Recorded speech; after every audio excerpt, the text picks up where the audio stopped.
The night my daughter locked me out in the rain, I stood barefoot on the front porch of the house my husband and I had spent 38 years paying for.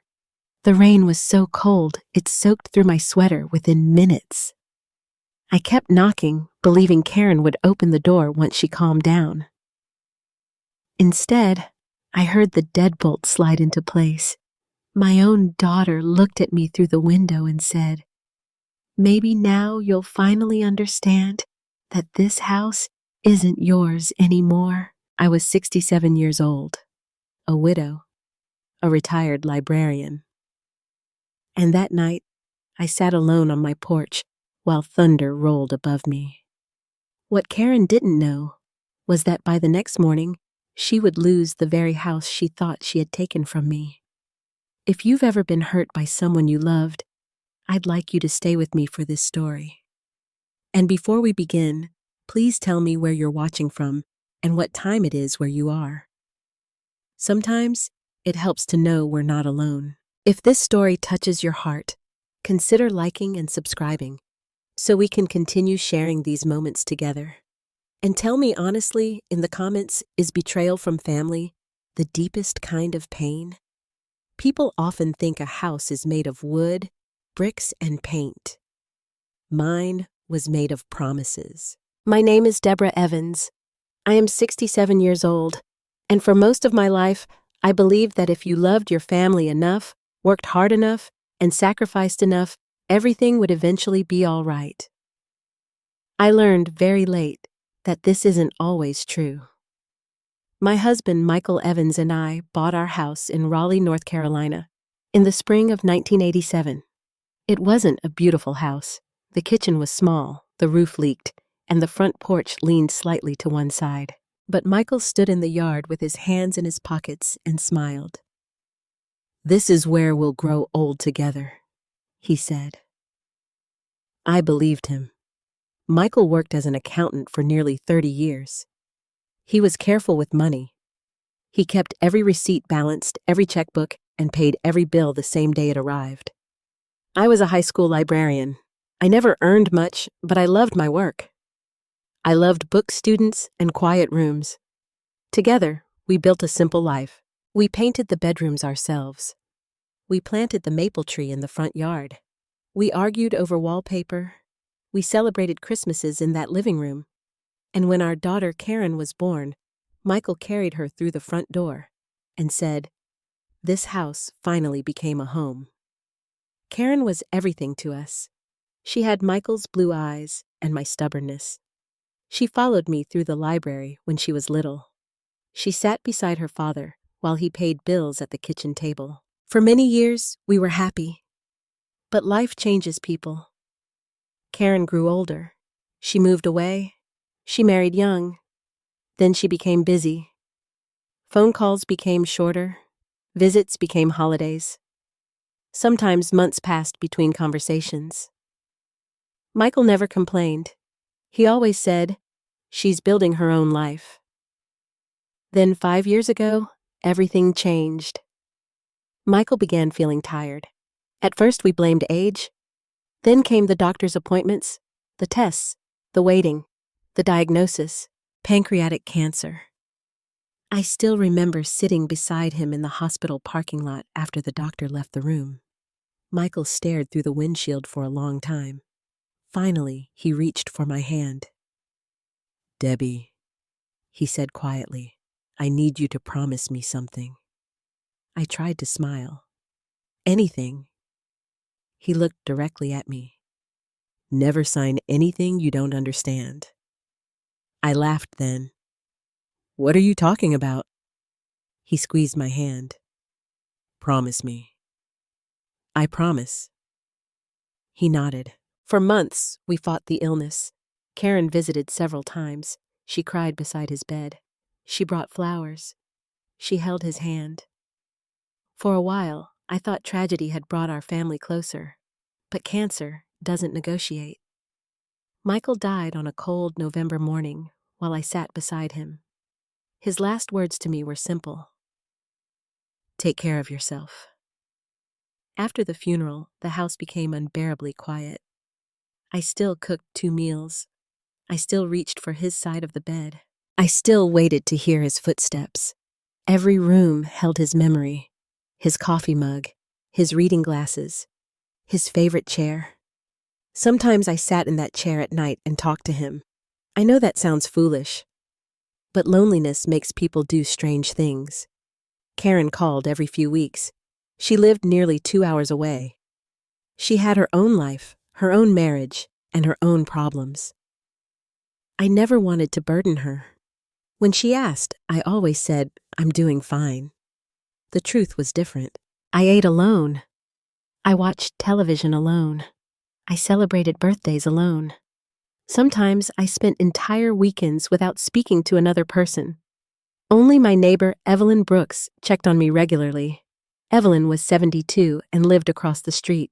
She brought pies. She invited me for coffee. She told me I needed to join clubs and meet people. I always smiled. I'll think about it. But I rarely did, because the house still felt full. Full of memories. Full of Michael. One afternoon, about a year after his death, I found him sitting at the kitchen table. Of course, he wasn't really there, but sunlight fell across his empty chair exactly the way it always had. For a moment, I could almost hear his voice. I sat down and cried. That night, I opened Michael's desk drawer. Inside, everything remained organized. Pens, folders, insurance papers, tax returns, and one sealed envelope. My name was written across the front. Deborah. I picked it up. My fingers trembled. But beneath my name, Michael had written something else. Only if necessary. I stared at those words for several minutes. What did they mean, necessary, for what I considered opening it? Instead, I placed it back into the drawer. Perhaps I was afraid. Perhaps I simply wasn't ready. Years passed. The envelope remained untouched. Life settled into routines. Every morning, I watered my flowers. Every afternoon, I read books on the porch. Every evening, I looked at Michael's photograph. Then one October afternoon, my phone rang. It was Karen. She sounded tired, very tired. "Mom," she said softly, "can I come home for a while?" My heart immediately broke. "What happened?" She hesitated. "My marriage is over." I sat down slowly. "Are you all right?" "No." I heard her crying. For the first time in years, my little girl sounded like a child again. Without thinking, I answered. "Come home, sweetheart." She cried harder. "I don't know what I'd do without you." At that moment, I believed God had answered my prayers. I thought my daughter was coming home. I thought the house would be filled with laughter again. I thought grief had finally ended. I had no idea that the worst days of my life were just beginning. Because the daughter who returned to my house was not the same little girl Michael once carried through the front door. And I would soon discover that she hadn't come home only because she needed her mother. She needed something else. Something that had belonged to Michael and me for nearly 4 decades. Something she believed would soon become hers. The house. Karen arrived on a Tuesday afternoon. I remember the exact day because rain clouds were gathering over Raleigh, and the air felt unusually cold for October. Her car pulled into the driveway just after 3 o'clock. When I opened the front door, I barely recognized my daughter. She had lost weight. Dark circles sat beneath her eyes. Her shoulders looked heavy, as if she had been carrying something for a very long time. The moment she stepped out of the car, she started crying. I walked toward her. "Oh, sweetheart." She hugged me tightly. For several seconds, she didn't say anything. Then she whispered, "I'm sorry, Mom." I held her the way I had when she was a little girl. "You don't have to be sorry." She looked at the house. It still smells the same. I smiled. Your father's coffee is probably still in the walls. For the first few weeks, everything felt wonderful. Karen cooked dinner. She cleaned the kitchen. She helped me carry groceries. At night, we sat together in the living room and watched old movies. One evening, she looked at Michael's photograph. I miss Dad every day. I nodded. So do I. She reached for my hand. We'll take care of each other now. Those words meant everything to me. For the first time since Michael died, I didn't feel alone. I began sleeping better. I laughed more. The house felt alive again. But little changes started appearing. At first, they seemed harmless. One morning, Karen asked, Mom, where do you keep your bills? In the kitchen drawer. She opened the drawer. There are so many papers. I laughed. Your father organized everything. She shook her head. You shouldn't worry about this stuff anymore. I didn't argue. A few days later, I noticed my mail sitting on the dining room table. Karen had already opened several envelopes. Oh, she said casually. I thought they were bills. I felt slightly uncomfortable, but I told myself she was only helping. After all, she was my daughter. Then she began accompanying me everywhere. Doctor appointments, bank visits, grocery shopping, hair appointments. At first, I appreciated the company. Later, I began feeling watched. One afternoon, my friend Martha called. We had worked together at the library for 20 years. She invited me to lunch. Before I answered, Karen spoke from the kitchen. You've been tired lately, Mom. I covered the phone. I'm fine. She frowned. You shouldn't overdo things. I returned to the call. Maybe another time? After I hung up, Karen smiled. You need to rest. I told myself she cared, but something inside me felt uneasy. Weeks passed. Karen started handling my checkbook. She paid several bills online. She organized paperwork. She bought a file cabinet. One evening, I noticed she had gathered nearly all of Michael's financial records. What are you doing? I asked. Just organizing. She smiled. Dad would approve. That sentence hurt. No one knew Michael the way I did. I sat beside her. You don't have to take care of everything. She looked at me. Mom, you're 67? I laughed. I'm not 90. She didn't laugh back. I just don't want you worrying about money. That was strange. Money had never worried me. Michael had prepared well. The mortgage had been paid years ago.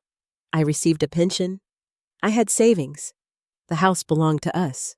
Or at least, I thought it did. One Saturday morning, I walked into the kitchen and found Karen studying property tax papers. She quickly folded them. What's that? Nothing. I sat down. Karen. She sighed. I was just looking at the house information. Why? She shrugged. It's a valuable property. I smiled. It's just an old house. No, Mom. Houses in this neighborhood are worth a lot now. That was true. Raleigh had grown quickly. Homes around us had doubled in value. Developers bought older properties. New families moved into the neighborhood. But I had never thought about selling. This was Michael's home, our home. A week later, Karen asked a question that stayed with me. What are your plans for the house someday? I looked up from my coffee. What do you mean? If something happened to you? I felt cold. Nothing is happening to me. She looked embarrassed. I didn't mean that. I stared out the window. When I'm gone, you'll inherit it. She became quiet. Very quiet. Then she asked, Is there a will? Of course. Where is it? I looked at her. Why do you ask? She forced a smile. I'm just trying to help. That night, I couldn't sleep. For the first time, I heard Michael's voice inside my head. Never sign anything you don't understand. I sat up in bed. Why was I thinking about that? The next morning, Karen seemed cheerful again. She made pancakes. She hugged me. She talked about redecorating the guest room. Part of me felt guilty. Maybe I was imagining things. Maybe grief had made me suspicious. Then, one afternoon, Evelyn came over for coffee. Karen had gone shopping. Evelyn stirred her tea and looked at me carefully. Can I ask you something? Of course. She lowered her voice. Is everything all right with Karen? I felt surprised. Why? I've noticed she gets your mail. She's helping me. Evelyn nodded slowly. And she told me you're not feeling well. I frowned. What? She said your memory has been getting worse. I stared at her. My memory? Evelyn looked uncomfortable. I assumed she was exaggerating. My heart began beating faster. I had never said anything about memory problems. I was healthy, independent, capable. Why would Karen tell people that? That evening I asked her directly. You told Evelyn I'm having memory problems. Karen looked annoyed. I said you've been forgetful. I'm not forgetful, she sighed. Mom, you forgot your glasses last week. I forgot my glasses because they were in the car. She crossed her arms. Why are you making this a problem? I looked at her. Because suddenly, everything felt different.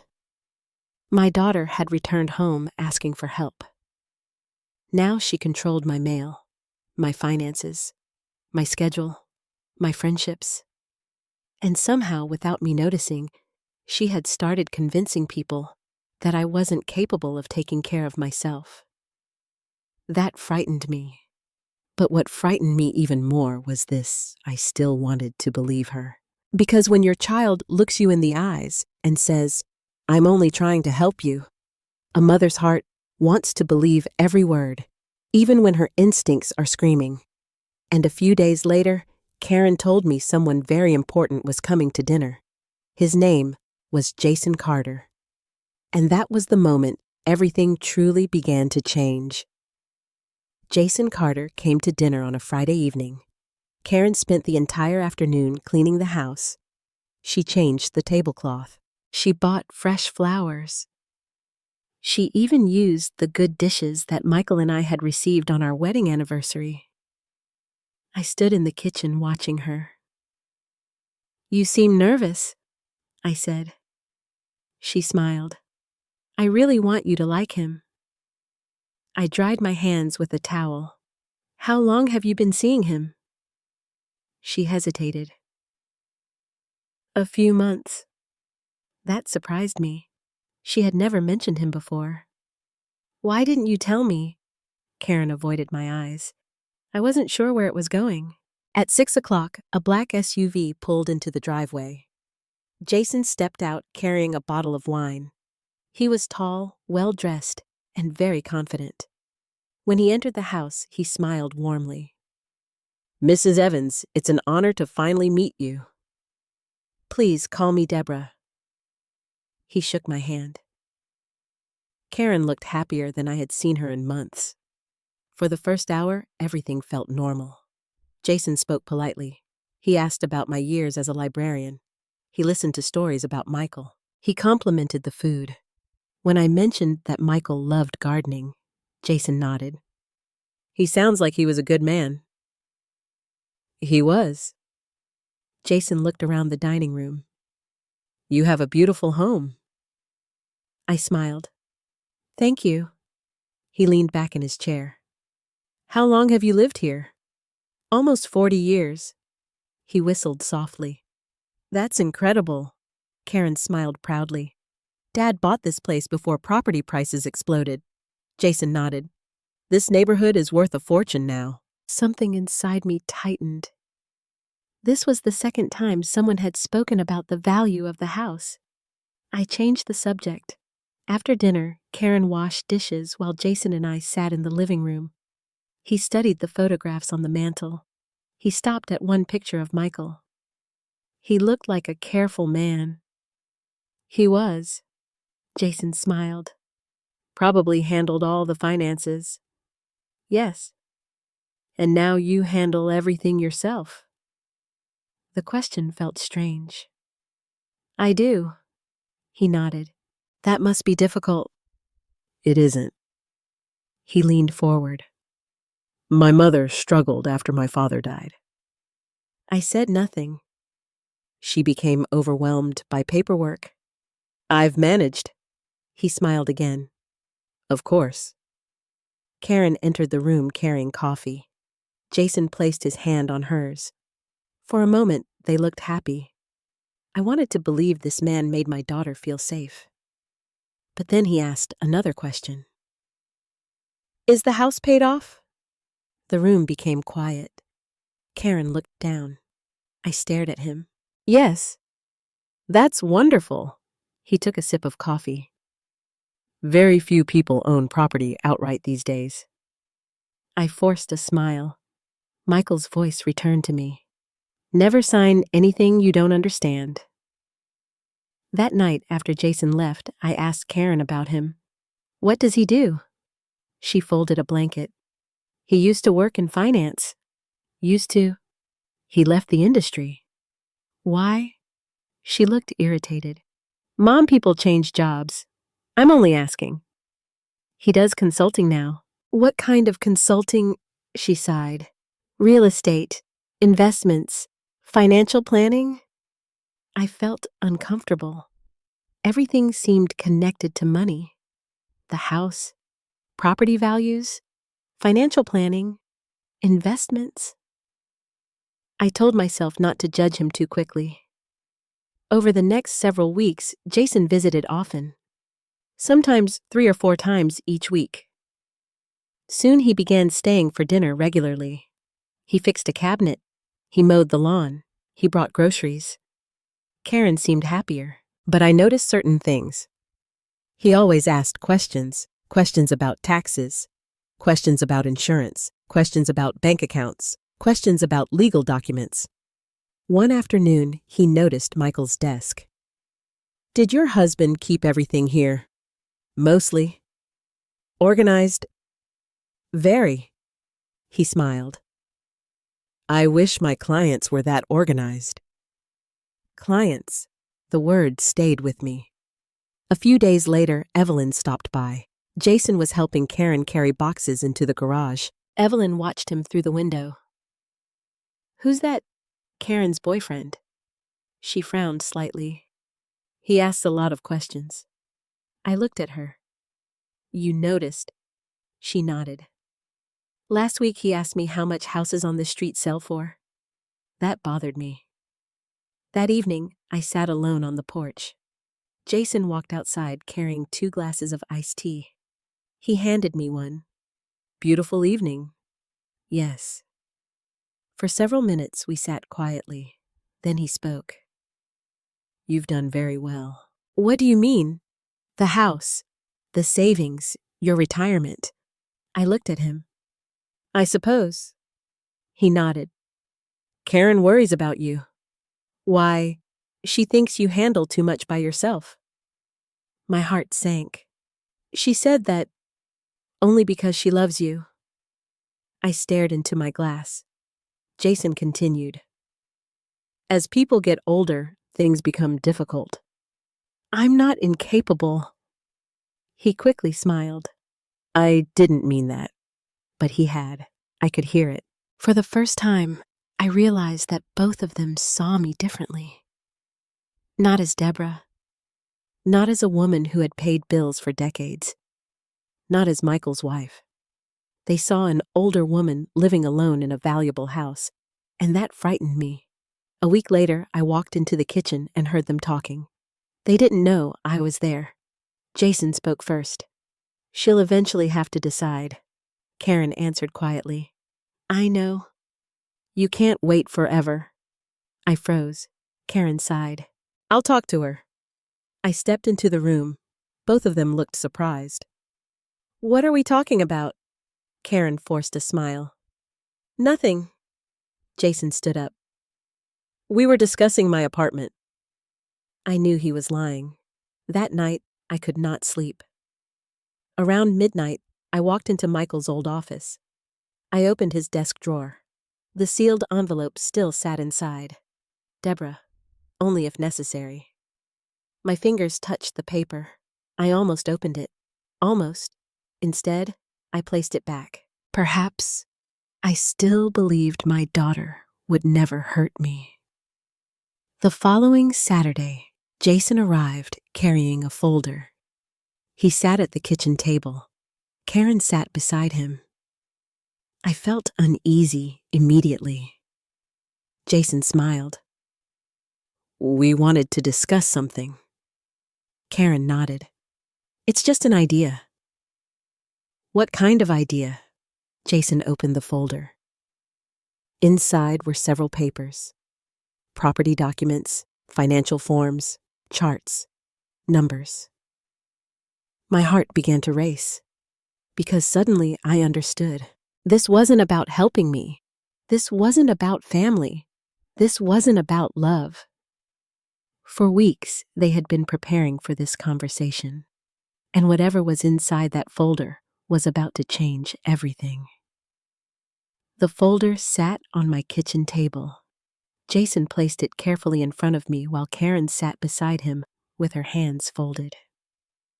For some reason, I suddenly felt like a stranger inside my own home. Jason smiled. Deborah, this is only a conversation. I looked at Karen. She nodded. We've been thinking about your future. My future. I had heard those words several times over the past few weeks. Every time someone said them, they were really talking about my house. Jason opened the folder.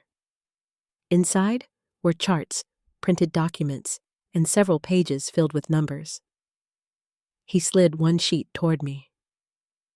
Do you know how much this property is worth now? I looked down. The number shocked me.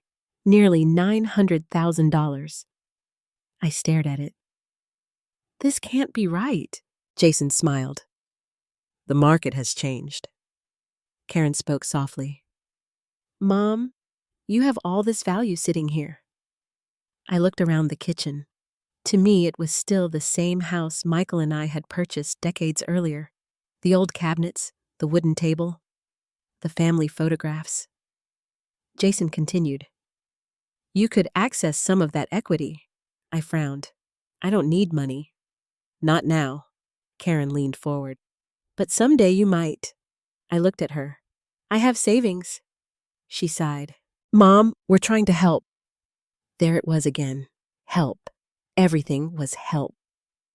Jason pulled another document from the folder. This is simply a financial protection plan. I read the title. Several legal terms appeared on the page. Some words made little sense to me. Transfer, authorization, joint authority, property management. I looked up. What exactly is this? Jason answered quickly. It would allow Karen to help manage things if something happened. Nothing is happening. Karen looked frustrated. We know that. Then why do I need this? Silence filled the room. Jason finally spoke. Because planning is important. Michael's voice echoed inside my head. Never sign anything you don't understand. I pushed the paper back. I'd like to think about it. Karen immediately frowned. Mom, I said I'd think about it. Jason smiled politely. Of course. But I could see disappointment in his eyes. That evening, Karen followed me into the living room. You embarrassed me. I looked at her. How? Jason was trying to help. I don't understand the documents. He explained them. No, he didn't. She crossed her arms. You never trust anyone. The words hurt. I trusted your father. Karen shook her head. Dad isn't here anymore. The room became quiet. I stared at Michael's photograph sitting beside the lamp. No, he wasn't here. But somehow I still felt him trying to protect me. Over the next few days, Karen became distant. She stopped making breakfast. She spent long hours talking to Jason on the phone. Whenever I entered the room, their conversations ended. One afternoon, I walked into the kitchen. Karen quickly turned off her laptop. What are you doing? Nothing. I smiled. Everyone seems to be doing nothing lately. She didn't smile back. That evening, Evelyn came over. We sat on the porch drinking tea. She looked at me carefully. You seem worried. I hesitated. Then I told her about the papers. Her expression changed. Did you sign them? No. Good. I looked surprised. You think something is wrong? Evelyn nodded slowly. My sister went through something similar. What happened? Her son convinced her to sign financial documents. I felt cold. What kind of documents? Property papers. I stared into my cup. And then she lost control of her house. I said nothing. For the first time, real fear entered my heart. Not because I believed Karen would hurt me, but because I no longer knew what Karen was capable of. 2 days later, I received a phone call. The woman introduced herself as someone from a local bank. She asked me several questions. Questions about my address. Questions about my property. Questions about financial information. I became confused. Why are you asking this?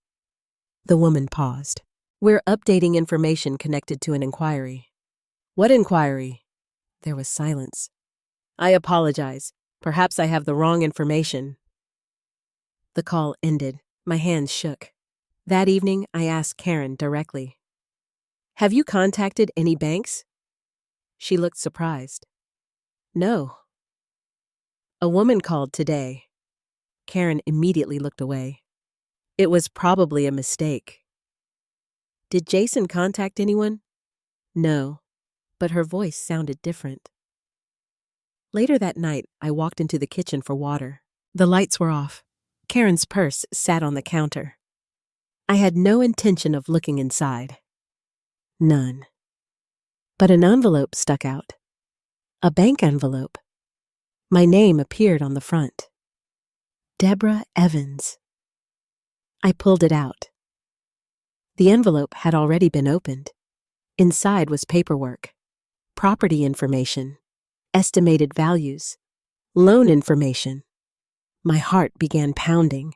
At the bottom of one page, I saw something that made me stop breathing. My signature. I stared at it. It looked like my handwriting, but I had never signed that document. Never.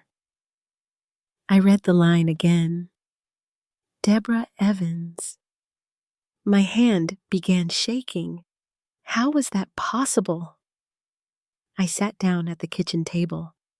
I studied every letter. Someone had copied my signature.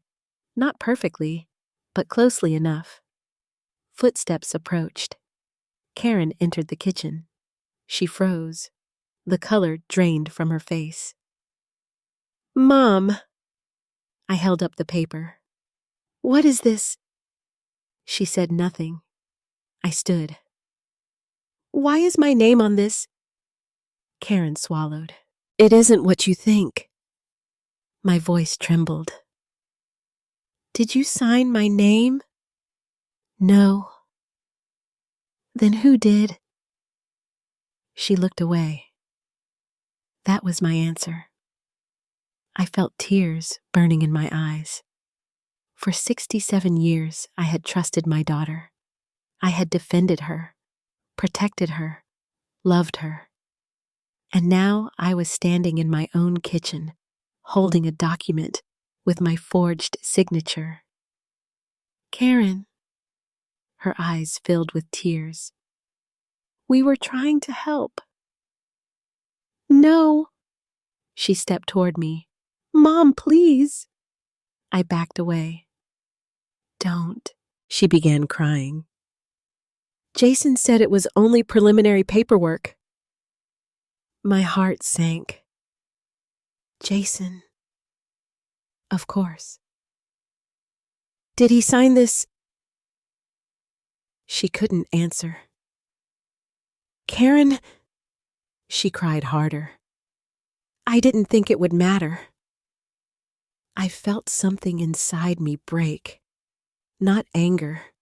Not yet. Something worse. Disappointment. I looked at my daughter and suddenly realized that she had crossed a line. A dangerous line. And perhaps she had crossed it weeks ago. Maybe months ago. Maybe before she even moved back home. That night, I locked my bedroom door. For the first time in my life, I felt unsafe inside my own house. I sat on the edge of the bed and stared at Michael's picture.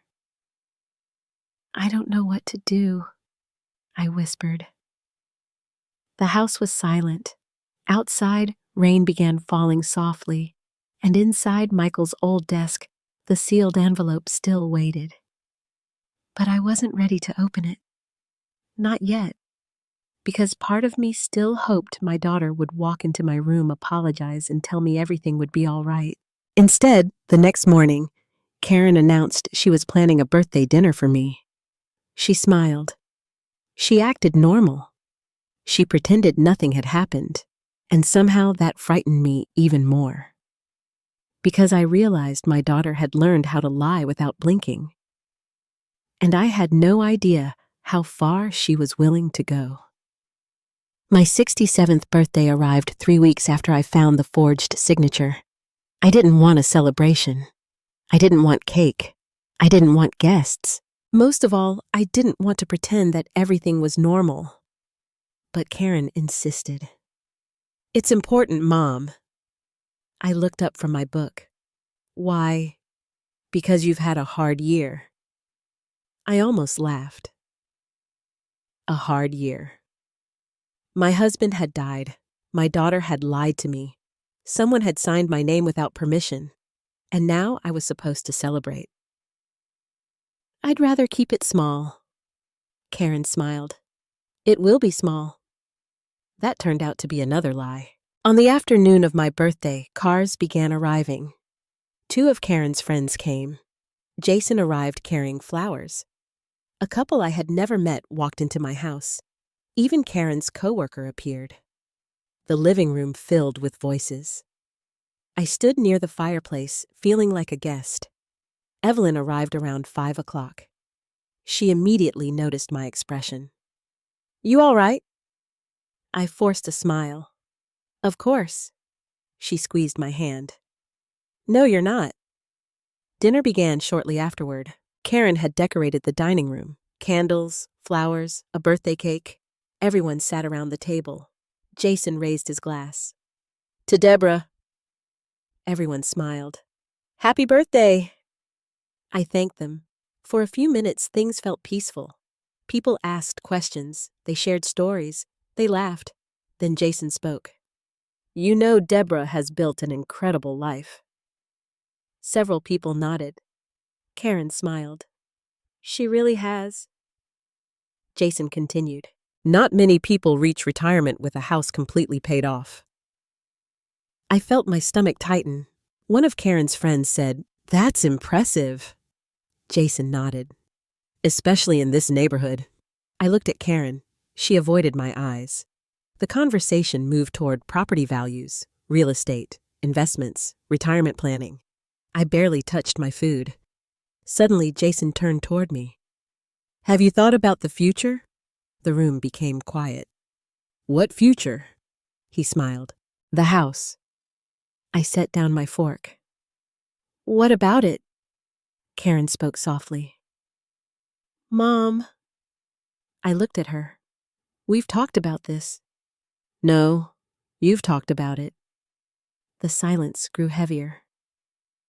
Jason reached into a leather folder beside his chair. My heart immediately sank. Not here. Not today. He placed several papers on the table. I thought perhaps we could discuss some options. Evelyn looked confused. I stared at him. At my birthday dinner? Karen sighed. Mom, please don't do this. My voice became very quiet. Do what? Make everything difficult. Those words hurt more than I expected. One of the guests shifted uncomfortably. Jason spoke calmly. Nobody is pressuring you.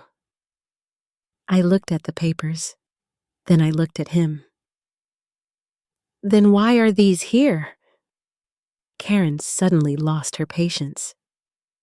Because you refused to listen. The room became silent. I felt every pair of eyes turn toward me. I spoke carefully. Karen. She shook her head. No, Mom. You won't discuss anything. Because I don't understand these papers. You don't want to understand? I looked at her, my little girl, the child I once carried into kindergarten, the daughter I stayed awake with during fevers, the teenager I defended, and suddenly I barely recognized her. Jason placed a hand on her arm. Karen? But she continued, You sit in this house all day. I felt my face grow warm. You have no idea what the world costs now.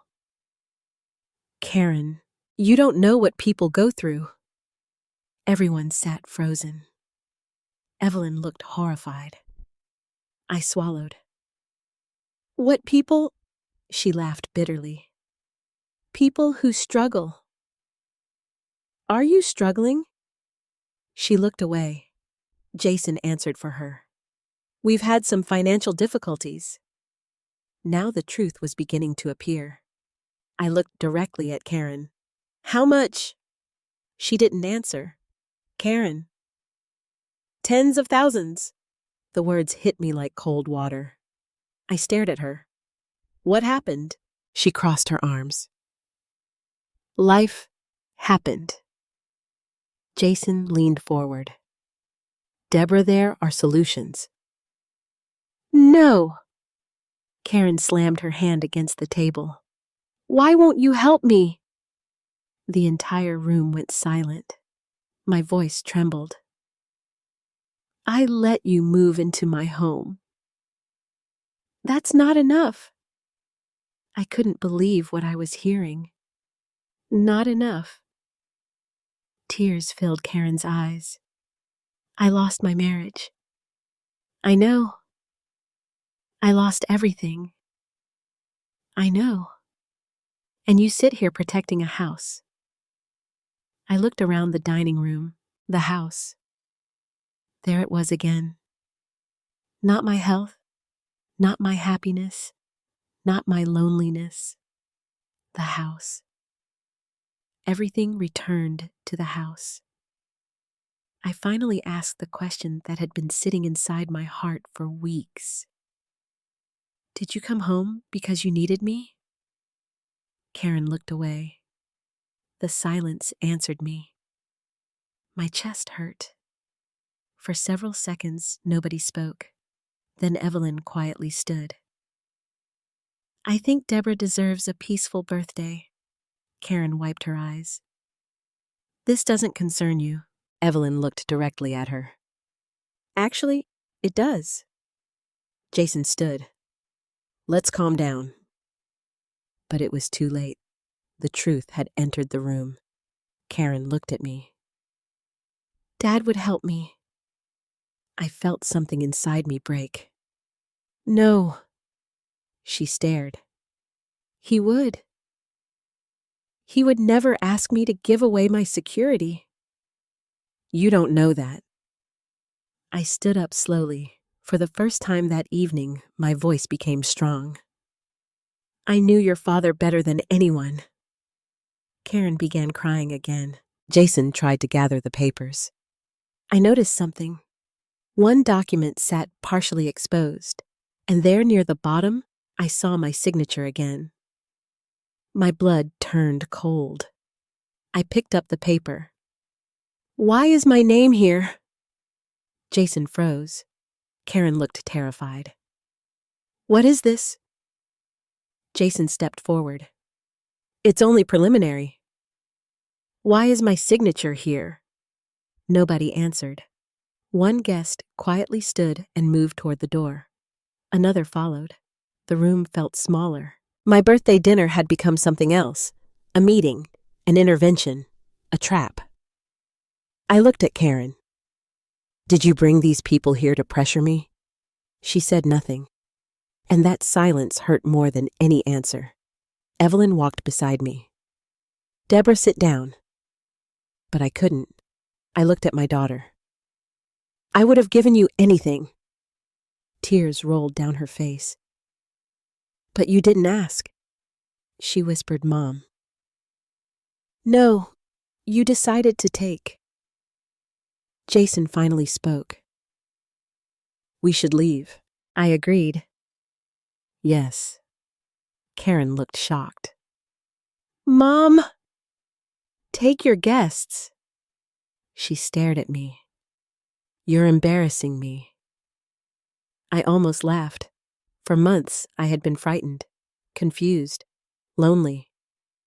That night, something changed. I finally became angry, and anger gave me strength. The guests left quietly. Jason carried his folder. Karen followed him. Evelyn remained. After the front door closed, I sat alone at the dining table. My birthday candles had burned out. The cake remained untouched. The room smelled of melted wax and cold food. Evelyn sat beside me. She spoke softly. You need to protect yourself.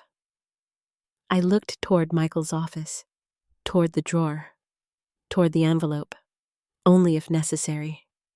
For the first time, I wondered if Michael had known something I didn't. And deep inside, I felt a terrible fear. Because my daughter had just humiliated me in my own home, and I no longer knew what she might do next. I barely slept after my birthday. The house felt different, not because the guests had left, not because the dishes still sat in the sink. It felt different because something inside me had changed. For the first time since Karen returned home, I was afraid of my own daughter. The next morning, she acted as if nothing had happened. She made coffee. She fed the birds outside. She spoke about grocery shopping. I watched her move around the kitchen. The same woman who had humiliated me in front of strangers now smiled as if we had enjoyed a wonderful celebration. Finally, I asked, "Are we going to talk about last night?" Karen didn't look up. There's nothing to discuss. Nothing. She sighed. We both said things. No, Karen, you said things. She placed her coffee cup down. I was upset. You brought those papers to my birthday. Jason entered the kitchen before she could answer. He had spent the night in the guest room. That surprised me. Nobody had asked my permission. He walked in carrying his phone. Morning. I said nothing. Karen stood. We're heading out. Where? Errands. They left together. The house became quiet. I sat at the kitchen table for nearly an hour. My eyes kept moving toward Michael's office, toward the desk, toward the envelope. But I still couldn't open it. Some part of me still hoped everything could be fixed. Around noon, Evelyn came over. She brought soup. She sat across from me. You look exhausted. I am. She studied me. Have they apologized? I shook my head. She was quiet for several seconds. Then she said something I didn't want to hear. Deborah, you need to protect yourself. They wouldn't hurt me. Evelyn looked directly into my eyes. They already have. I had no answer, because she was right. That evening, Karen and Jason returned. Neither mentioned the previous night. During dinner, Jason spoke about interest rates. Karen talked about gas prices. I felt invisible. After the meal, I went upstairs. I sat in my bedroom reading. At around 9 o'clock, I heard voices downstairs. Not ordinary conversation, an argument. I walked halfway down the stairs. Karen sounded upset. "We can't wait," Jason answered. "Then talk to her." I tried. "Try harder." I froze. Karen lowered her voice. "She's becoming suspicious." Jason answered. "Then we don't have much time." Time for what? My heart started racing. A floorboard creaked beneath my foot. The conversation stopped. I returned quietly to my room. That night, rain began falling.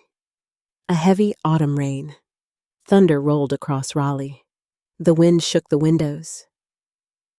At about 10 o'clock, I remembered the mailbox. The mail had not been collected. I put on my sweater and walked downstairs. Karen sat on the couch, scrolling through her phone. Jason watched television. "I'm getting the mail." Karen didn't answer. Outside, cold rain hit my face. I hurried toward the mailbox near the street. There were only 2 envelopes. As I turned around, lightning flashed, and then I heard it, the front door closing. At first, I thought nothing of it, but when I reached the porch, the door was shut. I turned the handle. Locked. I frowned. I knocked. No answer. I knocked again. "Karen." The television inside continued playing. I knocked harder. "Karen." Finally, she appeared. She stood behind the glass. The light from the living room fell across her face. I smiled weakly. "The door is locked." She didn't move. I waited. Still nothing. "Karen." She crossed her arms. "We need to talk." Rain soaked my hair. "What?" "You can't keep treating me this way." I stared at her. "What are you talking about?" Jason appeared beside her. My stomach tightened. Karen's voice became cold. "You don't trust me." Karen opened the door. "You make me feel like a criminal." The rain grew stronger. Water ran down my face. "Please." Jason spoke. "Maybe everyone needs some space." I looked at him in disbelief. "This is my house." Karen's eyes filled with tears. "You care more about this house than your daughter." I couldn't believe what I was hearing. I stepped closer to the door. "I'm cold." "Then think about how I feel." Thunder shook the sky. I knocked again. "Karen, open this door." She shook her head. "No." At first I thought she was joking. My daughter, my child. She couldn't possibly mean it. I smiled nervously. "This isn't funny." Jason stepped forward. "You should calm down." I felt fear for the first time. Real fear. "Karen." Her voice became quiet. "Maybe now you'll understand." "Understand what?" "This house isn't only yours anymore." I stared at her. The rain soaked my sweater completely. Cold water ran into my shoes. "You can't do this." She looked away, and then I heard it. The deadbolt. Click. The sound echoed through me. I stood there frozen. Inside, the lights glowed warmly. Outside, the rain became heavier. I knocked again. Harder. No answer. I began crying. Karen, please. No answer. I sat down on the porch swing, the same porch where Michael and I had spent summer evenings, the same porch where Karen played as a child, the same porch where Michael once held my hand and promised we would grow old together. Now, I sat there alone. My daughter had locked me outside. Minutes passed, perhaps 30, perhaps 40. I began shivering. My hands hurt. My breathing became difficult. Several cars drove past. Nobody stopped. I looked at the living room window. Karen stood there. For a moment, our eyes met. I expected her to run outside, to apologize, to open the door. Instead, she closed the curtain. That hurt more than the rain, more than the cold, because at that moment, I understood something. My daughter wanted me to suffer. Not accidentally, not in anger, deliberately. I wrapped my arms around myself. I thought about Michael. I thought about his warning. I thought about the envelope, only if necessary. Perhaps this was what he meant. The rain continued. My vision blurred. Then through the darkness, I saw headlights. A car slowed. The driver's door opened. Someone ran toward me holding an umbrella. Deborah. It was Evelyn. She looked horrified. Oh my God. I couldn't speak. She knelt beside me. What happened? I looked at the dark windows, and for the first time in my life, I said words I never imagined saying. My daughter locked me out. Evelyn looked toward the house. The front curtains remained closed. The light stayed on. Nobody came outside. Nobody opened the door. And as thunder rolled above us, Evelyn reached for her phone. What are you doing? I asked. Her voice shook. I'm calling the police. The police arrived 15 minutes later. By then, I could barely feel my hands. Evelyn had wrapped her coat around my shoulders while we stood beneath her umbrella. Rain continued pouring across the street. The patrol car stopped in front of my house. 2 officers stepped out. One of them approached me. Ma'am, are you all right? I nodded, although I wasn't.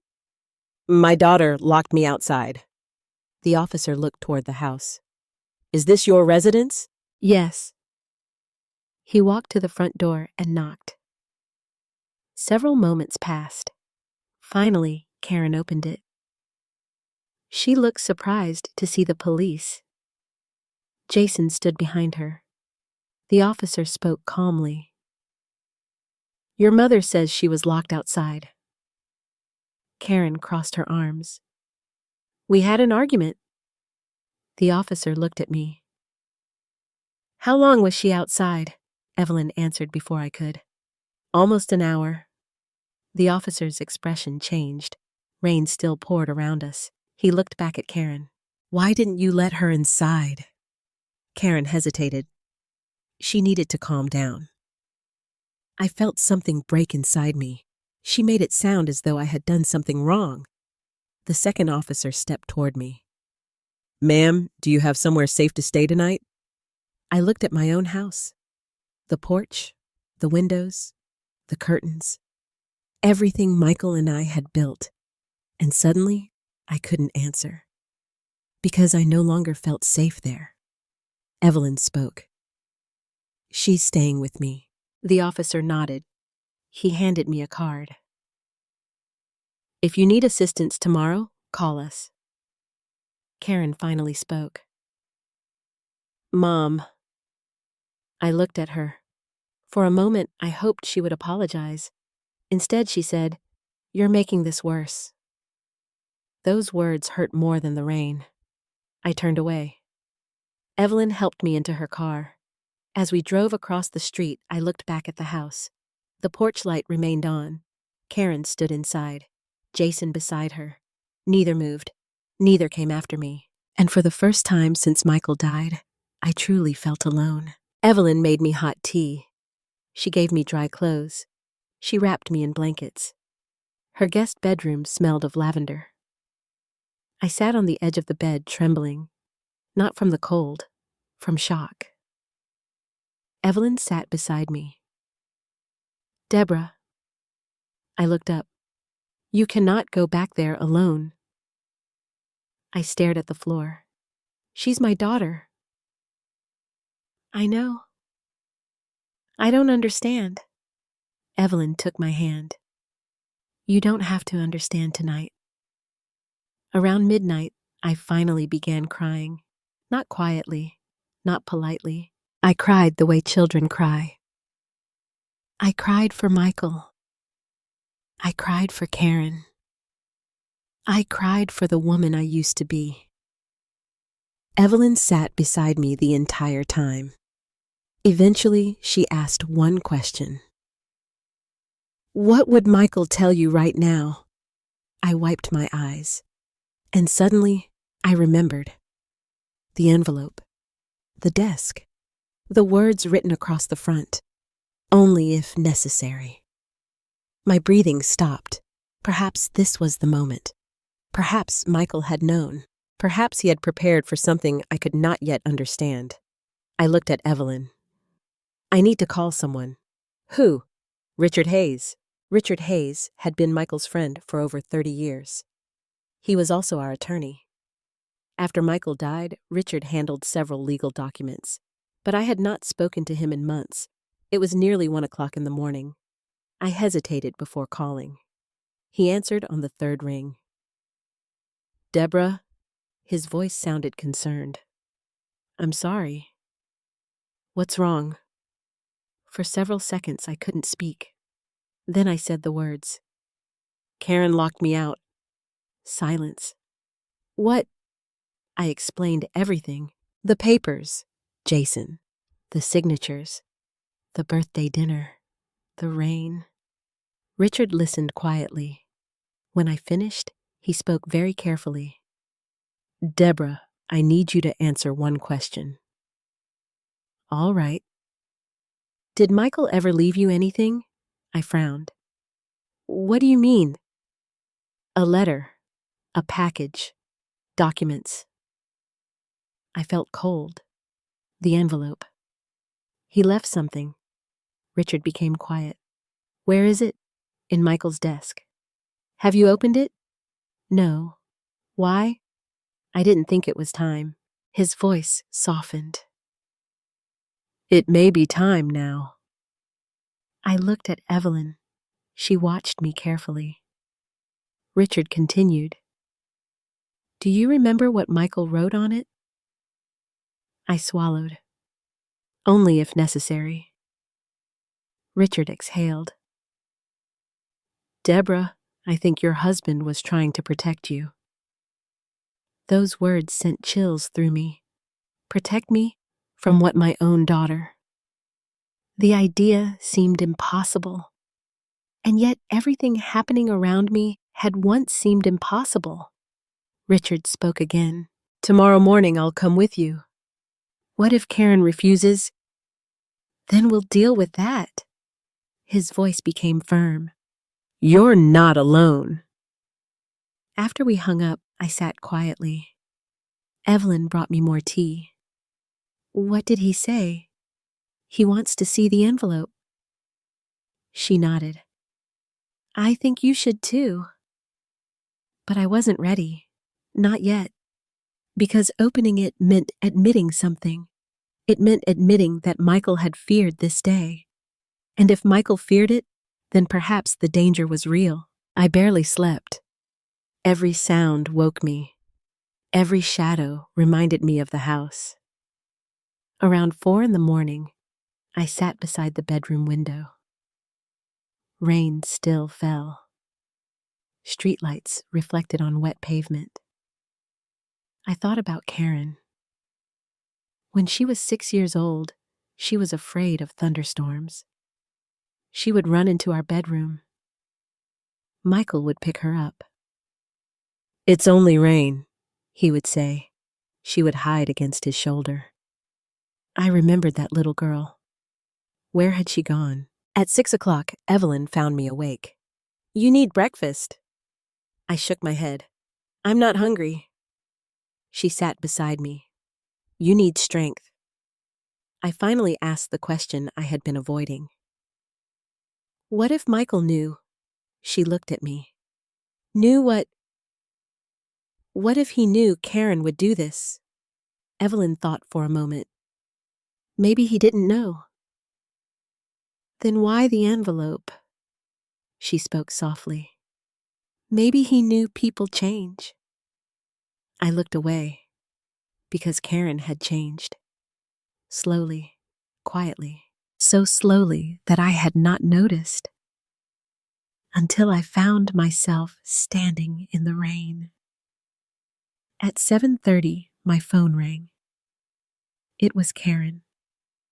My heart immediately began racing. I answered. "Hello." Her voice sounded cold. "Where are you?" I couldn't believe the question. "At Evelyn's." "You need to come home." Home? The word sounded strange now. I asked quietly, "Why?" "We need to talk." I thought about the rain, the locked door, the deadbolt. "No." She became irritated. "Mom." No. There was silence. Then she said something that frightened me. "If you don't come back soon, things could become complicated." "What does that mean?" She didn't answer. Instead, she said, "Jason and I have things to do today." The line went dead. I stared at the phone. My hands shook. Because for the first time, I realized something terrifying. Karen wasn't sorry. She wasn't ashamed. She was worried about something else. Something inside that house. Something she and Jason needed before Richard arrived. And suddenly, the sealed envelope waiting inside Michael's desk became more important than anything else. Because somewhere inside that envelope, my husband had left me an answer.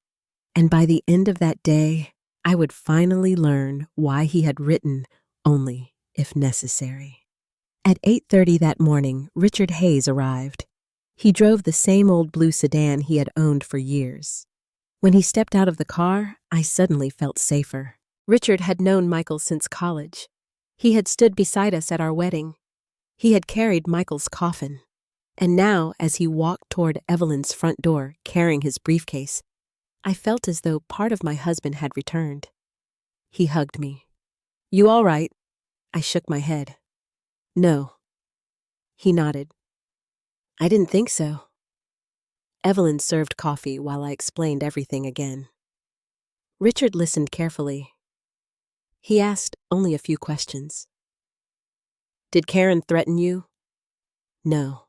"Did she physically touch you?" "No." "Did she refuse to let you inside?" "Yes." He folded his hands. "Then we need to be careful." I looked at him. "Do you think Karen is trying to take the house?" Richard did not answer immediately. Instead, he asked one question. "Where is the envelope?" "In Michael's desk." He stood. "Then let's get it." My stomach tightened. "Karen is there." "So are you." I looked at him. "I don't know if I can walk back into that house." Richard spoke gently. "You don't have to do it alone." 10 minutes later, we crossed the street together. Evelyn walked beside me. Richard carried his briefcase. The house stood exactly as it always had. White siding, blue shutters, the maple tree Michael planted. Nothing looked different, but everything had changed. Richard rang the bell. Karen opened the door. The moment she saw Richard, her expression changed. "Mr. Hayes." He nodded. "Good morning, Karen." Jason appeared behind her. He did not look happy. Richard remained calm. "Deborah needs several personal belongings." Karen folded her arms. She can come inside. I looked at her. The same daughter who had locked me outside now acted as if nothing had happened. Richard spoke. We'll all come in. No one argued. The living room felt cold. Jason stood near the fireplace. Karen remained beside him. I looked around the room. Everything appeared normal. The photographs, the furniture, Michael's chair. Yet I felt like a visitor. Richard turned toward me. The office. I nodded. My legs felt weak. We walked down the hallway. Michael's office door remained closed. I opened it slowly. Everything looked exactly the same. The desk, the books, the lamp, the chair, the drawer. For several seconds, I simply stood there. Richard spoke quietly. Take your time. My hands trembled as I opened the drawer. The envelope sat exactly where I had left it. Deborah, only if necessary. I held it carefully. The paper felt old. For years, I had avoided opening it. Now I understood why. Because opening it meant accepting that Michael had feared this day. I sat in his chair. Slowly, I broke the seal. Inside were several documents. A handwritten letter, legal papers, copies of records. Richard immediately became serious. He adjusted his glasses. May I? I handed him the papers. He read silently. His expression changed. Then he looked at me. Michael did it. What? He protected you. My breathing stopped. Richard placed the first document on the desk. This is a trust agreement. I don't understand. He pointed toward several lines. 3 years before Michael died, he transferred ownership of the house into a trust. I stared at him. What does that mean? It means the property is protected. My heart began racing. Protected from what? He looked directly at me. Anyone trying to take it. I felt cold. Richard continued reading. Michael named you as the lifetime beneficiary. What does that mean? It means no one can sell the house without your permission. I sat silently. Richard turned another page. And after your death, the trust determines what happens. I swallowed. Karen. He hesitated. Only under certain conditions. The room became quiet. I looked at Michael's handwriting. He had known, years ago, long before his illness, long before Karen moved home, long before Jason. I opened the letter. The handwriting immediately brought tears to my eyes. My dear Debbie, if you are reading this, something has happened that made you afraid. Please remember this. You have spent your entire life taking care of everyone else. Now it is time for someone to take care of you. I created this trust because people change. Fear changes people. Money changes people. Grief changes people. Never let guilt force you into giving away your security. The house belongs to you for as long as you live. No one has the right to take it, not even the people you love. Trust your instincts, and remember that I love you, always. Michael. Tears rolled down my face. I could barely breathe. Richard quietly handed me a tissue. He knew. Richard nodded. He wanted you protected. I looked toward the living room, toward Karen, toward Jason. Suddenly, everything made sense. The questions, the papers, the pressure, the forged signatures, the arguments. The house. It had always been about the house. Richard continued reading the documents. His face became even more serious. Deborah. What? He held up another paper. This could become very serious. My heart sank. What do you mean? According to these records, Karen has absolutely no ownership interest. I nodded. So, he looked at me.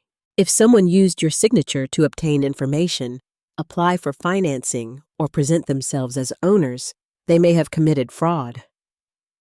The room seemed to spin. Fraud. Potentially. I thought about the bank call, the paperwork, the signatures. Jason, Karen. Richard stood. We need to ask some questions. I followed him into the living room. Karen immediately looked nervous. What is it? Richard remained calm. Karen, have you signed any documents concerning this property? She looked at Jason. No, Jason answered. We only explored options. Richard opened his briefcase. The property is protected by a trust. Jason's face changed. Karen looked confused. A what? A trust. Silence. Richard continued. Neither of you has ownership rights. Jason swallowed. Karen stared at me. What are you talking about? I held Michael's letter against my chest. Your father protected me. Jason stood. This doesn't change anything.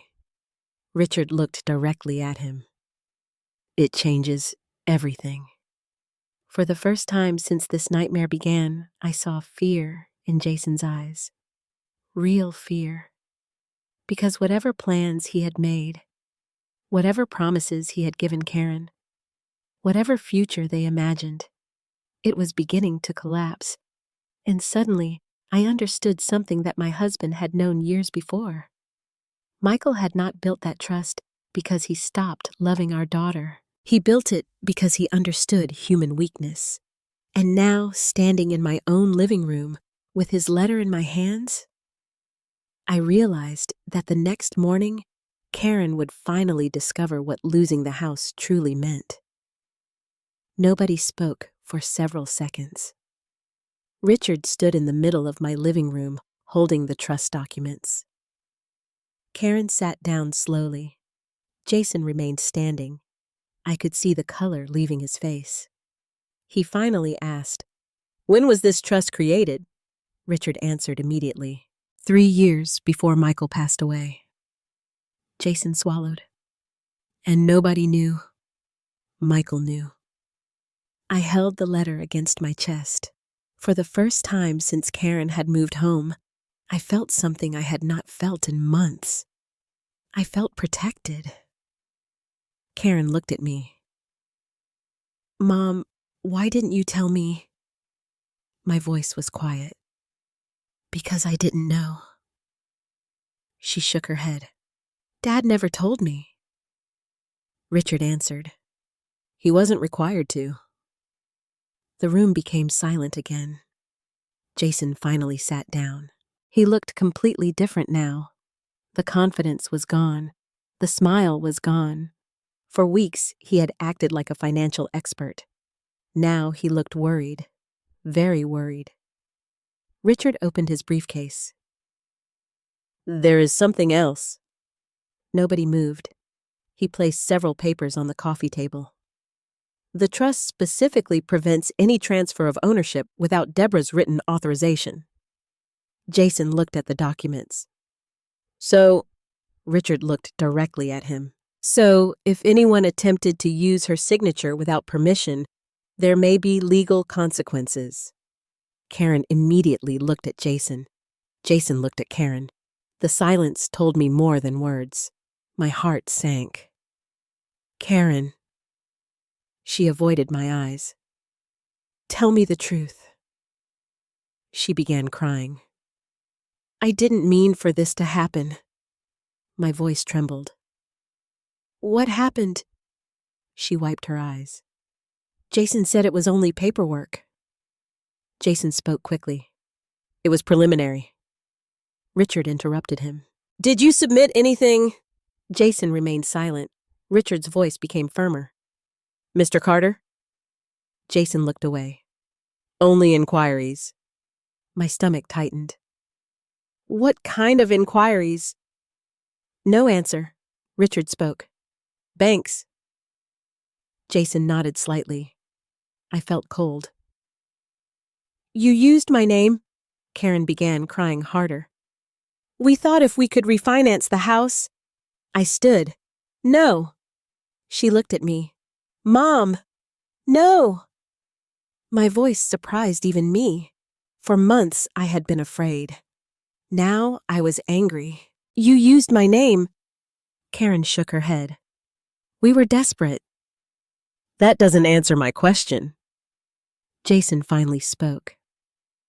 We never received any money. Richard folded his hands. Did you submit applications? Jason hesitated. Yes. The room went completely silent. I looked at my daughter. She couldn't look at me. Richard spoke calmly. Any application involving Deborah's signature must be examined.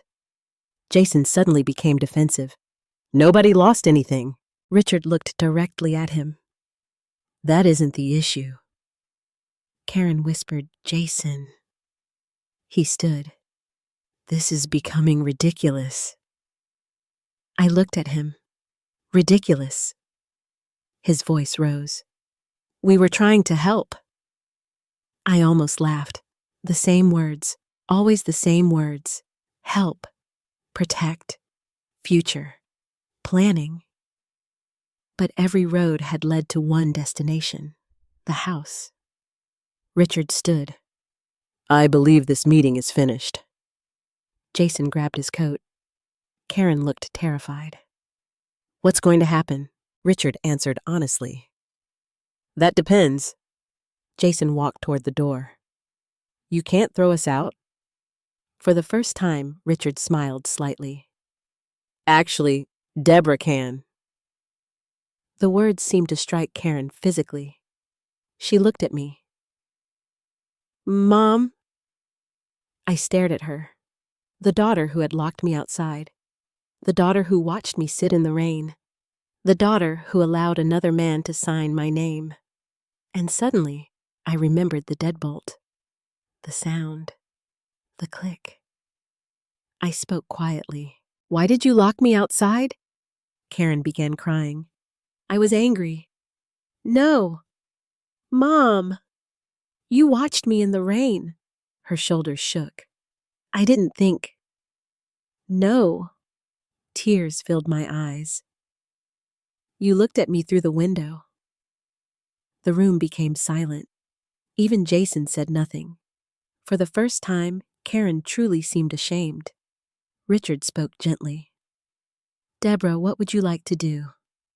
I looked around the room.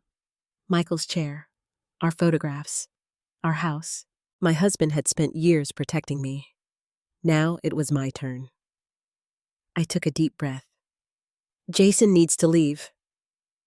Jason stared at me. Excuse me. You need to leave my house. Karen stood.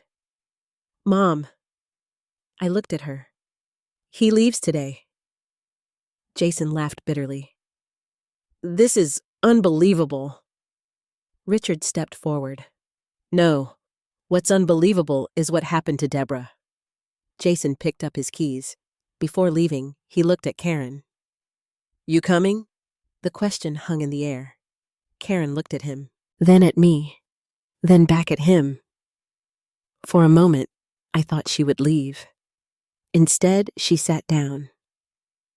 Jason's face hardened. So that's it, Karen whispered. Please go. He shook his head. You're making a mistake. Nobody answered. He walked toward the door. Halfway there, he turned toward me. You think this changes everything. I met his eyes. It already has. The front door closed. The house became quiet. Very quiet. Karen sat on the couch crying. Richard organized the papers. I sat beside Michael's chair, and suddenly I realized something. The title of my story had become true. Karen had lost the house. Not because I threw her outside, not because I stopped loving her. She lost it the moment she chose greed over trust, the moment she locked her mother in the rain, the moment she believed the house belonged to her. An hour later, Richard made several phone calls. He contacted the bank. He requested records. He asked questions. Karen listened silently. Eventually she spoke. I didn't know. Richard looked at her. Didn't know what? About the trust. He nodded. Your father wanted your mother protected. Karen wiped her tears. He didn't trust me. I finally answered. No. She looked at me. He trusted me. The room fell silent again. For years, I had depended on everyone else. Michael, Karen, my family. But that morning, sitting inside the home I thought I had lost, I understood something. Michael had never left me helpless. He had left me strong. As Richard prepared to leave, he handed me a copy of the trust. Keep this somewhere safe. I nodded. He looked at Karen. There will be consequences if documents were filed improperly. Karen lowered her head. After he left, only the two of us remained. Mother and daughter. The same house, the same walls, but nothing between us felt the same. Karen finally whispered, Are you throwing me out? I looked toward the window. The rain had stopped. Sunlight touched the porch where I had spent the night. And for the first time, I didn't know the answer, because justice had arrived. But forgiveness was something entirely different.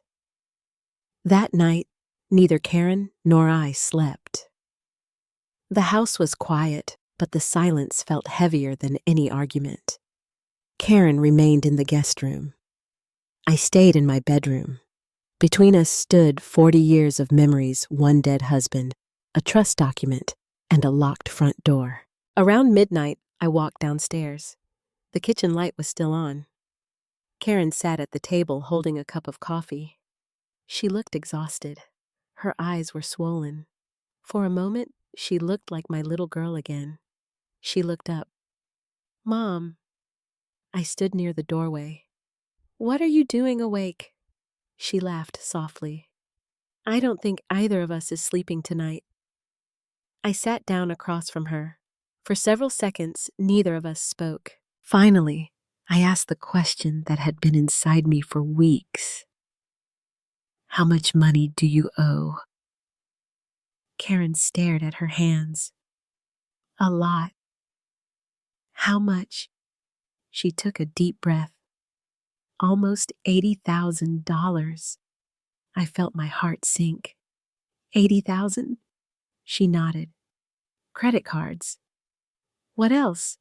A personal loan. I looked at her. What else? Her voice became very quiet. Jason borrowed money. How much? 30,000. I closed my eyes. The numbers felt unreal. What happened? Karen wiped her eyes. After my divorce, I lost everything. I listened. My ex-husband left debts. She swallowed. I couldn't keep up. Why didn't you tell me? She looked at me. Because I was ashamed. For the first time, I saw genuine pain. Not anger, not manipulation. Pain. But pain did not erase what she had done. I asked quietly, Did you move home because of the debt? She looked away. That answer hurt, because now I knew she had not come home only because she missed me. She had come because she was desperate. And desperate people make terrible choices. Karen finally spoke. Jason said the house could solve everything. The house? She nodded. He said refinancing would give us time. I looked directly at her. He forged my signature. Tears rolled down her cheeks.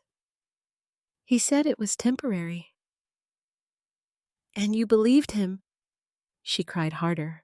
I wanted to. The kitchen became silent. I thought about Michael, his warning, his trust, his letter. He had understood something I did not. Love does not make people incapable of hurting us. Sometimes it makes us vulnerable to them. Karen finally whispered, "Do you hate me?" The question broke my heart, because despite everything, she was still my daughter. I answered honestly, "No." She looked surprised. "I don't hate you." "Then why do I feel like I lost everything?" I looked at her. "Because you did." Her shoulders began shaking. "I lost my marriage." "Yes." "I lost my savings." "Yes." "I lost Jason." I said nothing. She wiped her tears. "And now I lost you." That sentence hurt, because perhaps it was true, at least partly. Before I could answer, her phone rang. Karen looked at the screen. Her face changed. "It's Jason." She answered. I could hear his voice immediately. He sounded angry, very angry. Karen stood. "No." Silence. "No, Jason." She looked toward me. "I said no!" His voice became louder. Karen began crying again. "I'm not leaving!" More shouting. Then she finally whispered, "Goodbye." She ended the call. I looked at her. "What happened?" She sat down. "He's gone." "What do you mean?" "He says this is my fault." I almost laughed. Not because it was funny, because it was predictable. Jason had promised solutions. Jason had promised security. Jason had promised a future. But now, the house was gone, and so was he. Karen stared at her phone. "He left." I spoke quietly. "He was already leaving." She looked up. "What?" "He left the moment he realized he couldn't get the house." Those words seemed to hit her, because deep down, I think she already knew. The next morning, Richard called. He wanted to update us. I placed the call on speaker. Richard spoke carefully. "I spoke with one of the banks." Karen immediately looked frightened. "What did they say?" "There were inquiries." I felt cold. "What kind?" "Property-backed loan applications." Karen covered her face. "Oh, God." Richard continued. "No money was issued." I finally breathed. "But documents were submitted." Karen began crying again. Richard's voice softened. "Karen, were you aware of this?" She could barely speak. "I signed some forms." I looked at her. "You signed?" She nodded. "Jason said we needed preliminary paperwork." Richard asked, "Did you sign your mother's name?" The room became silent. Karen whispered, "No." "Did you watch Jason sign it?" She began trembling. Several seconds passed. Then she nodded.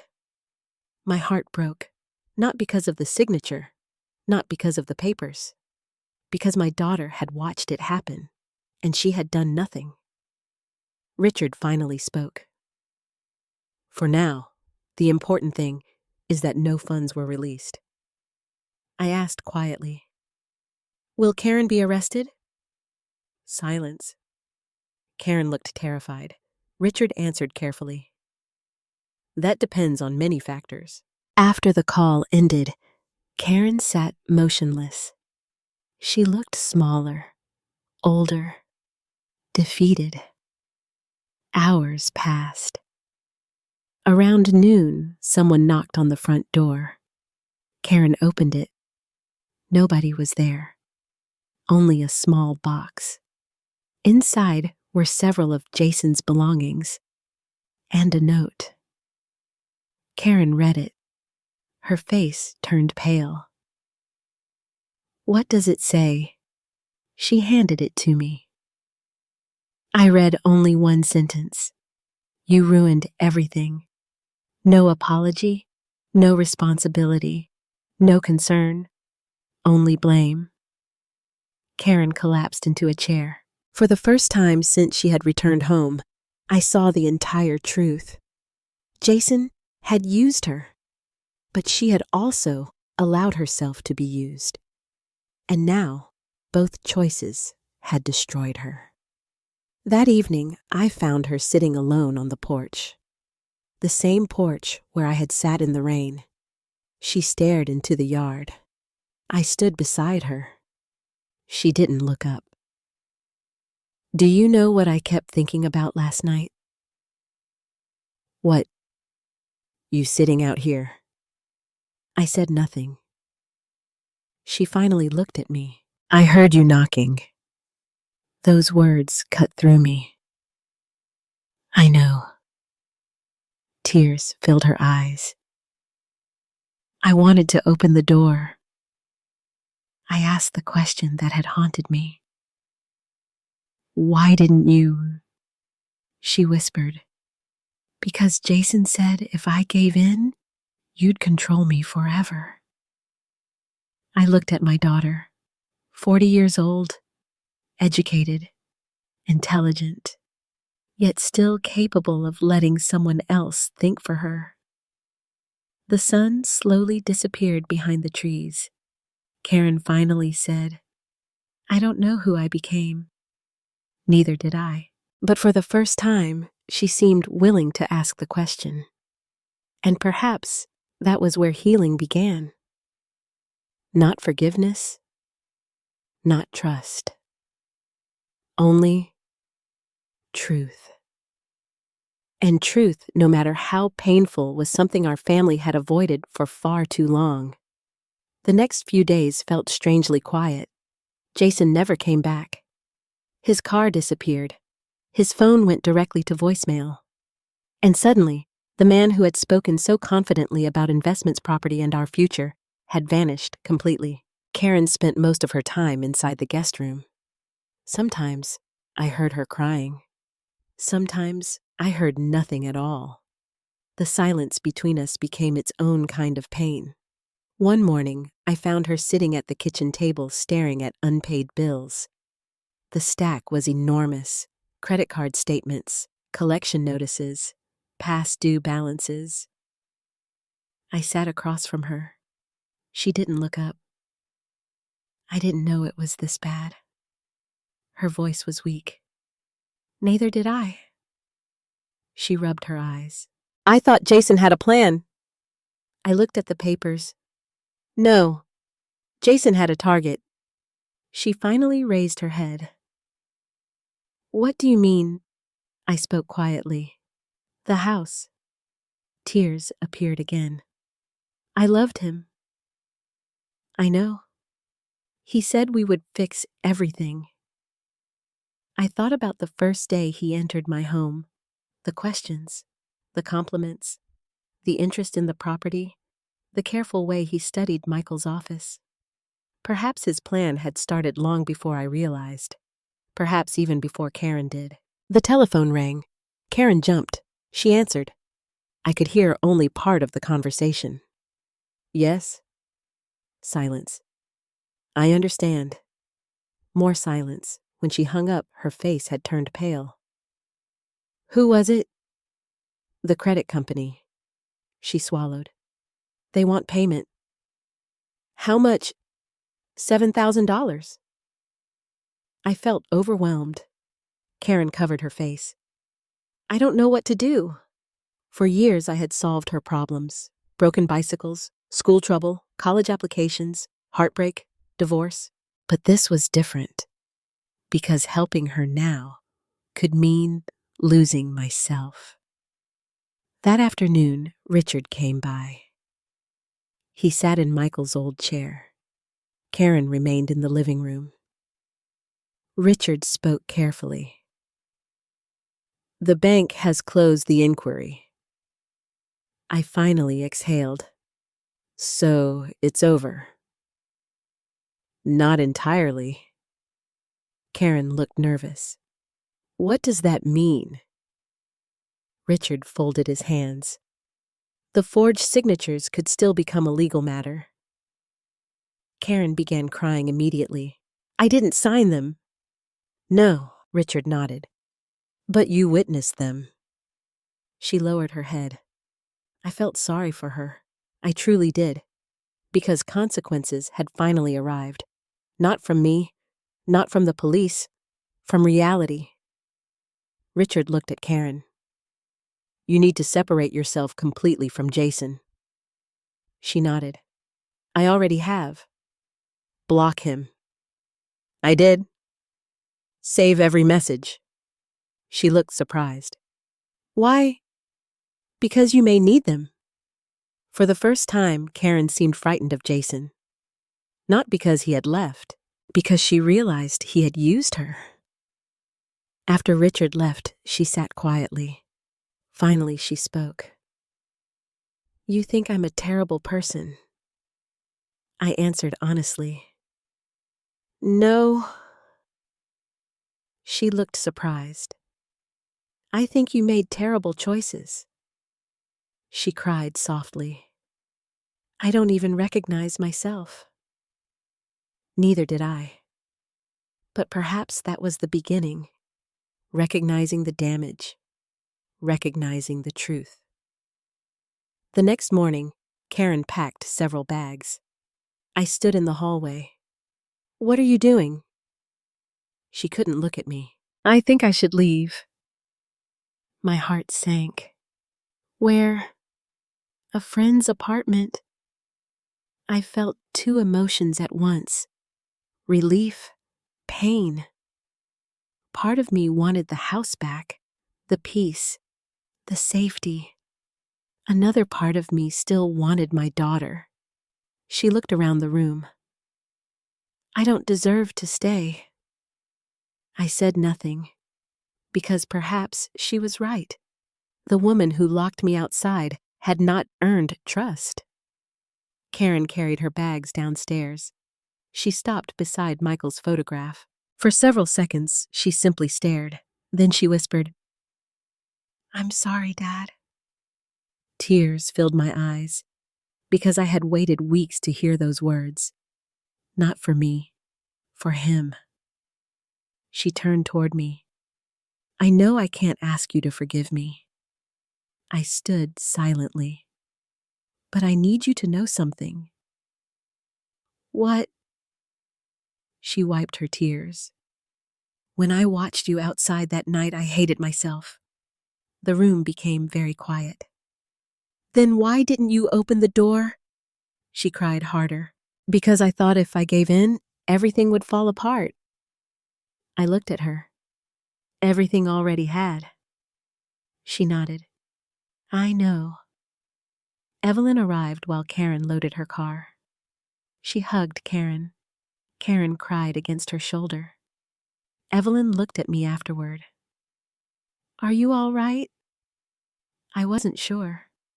The car pulled away.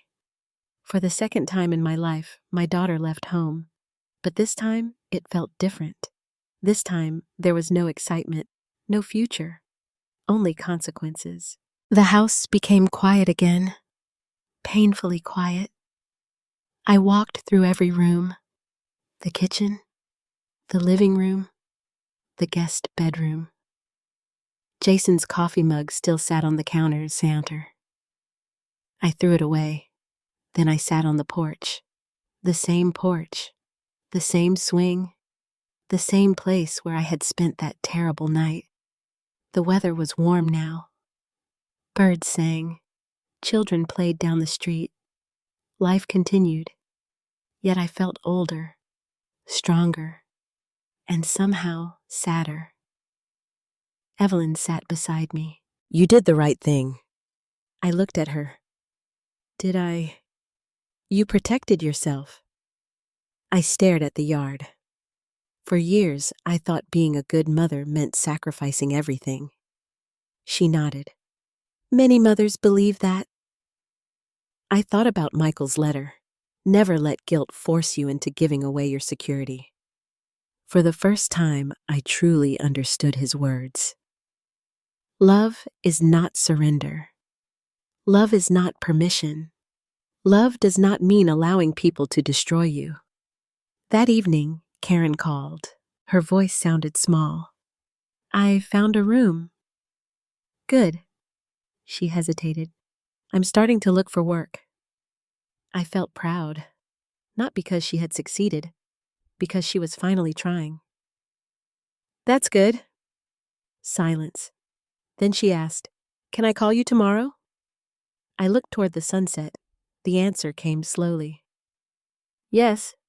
Not because everything was fixed, not because I trusted her, but because healing begins with very small steps. After we hung up, I walked into Michael's office. I opened his letter again.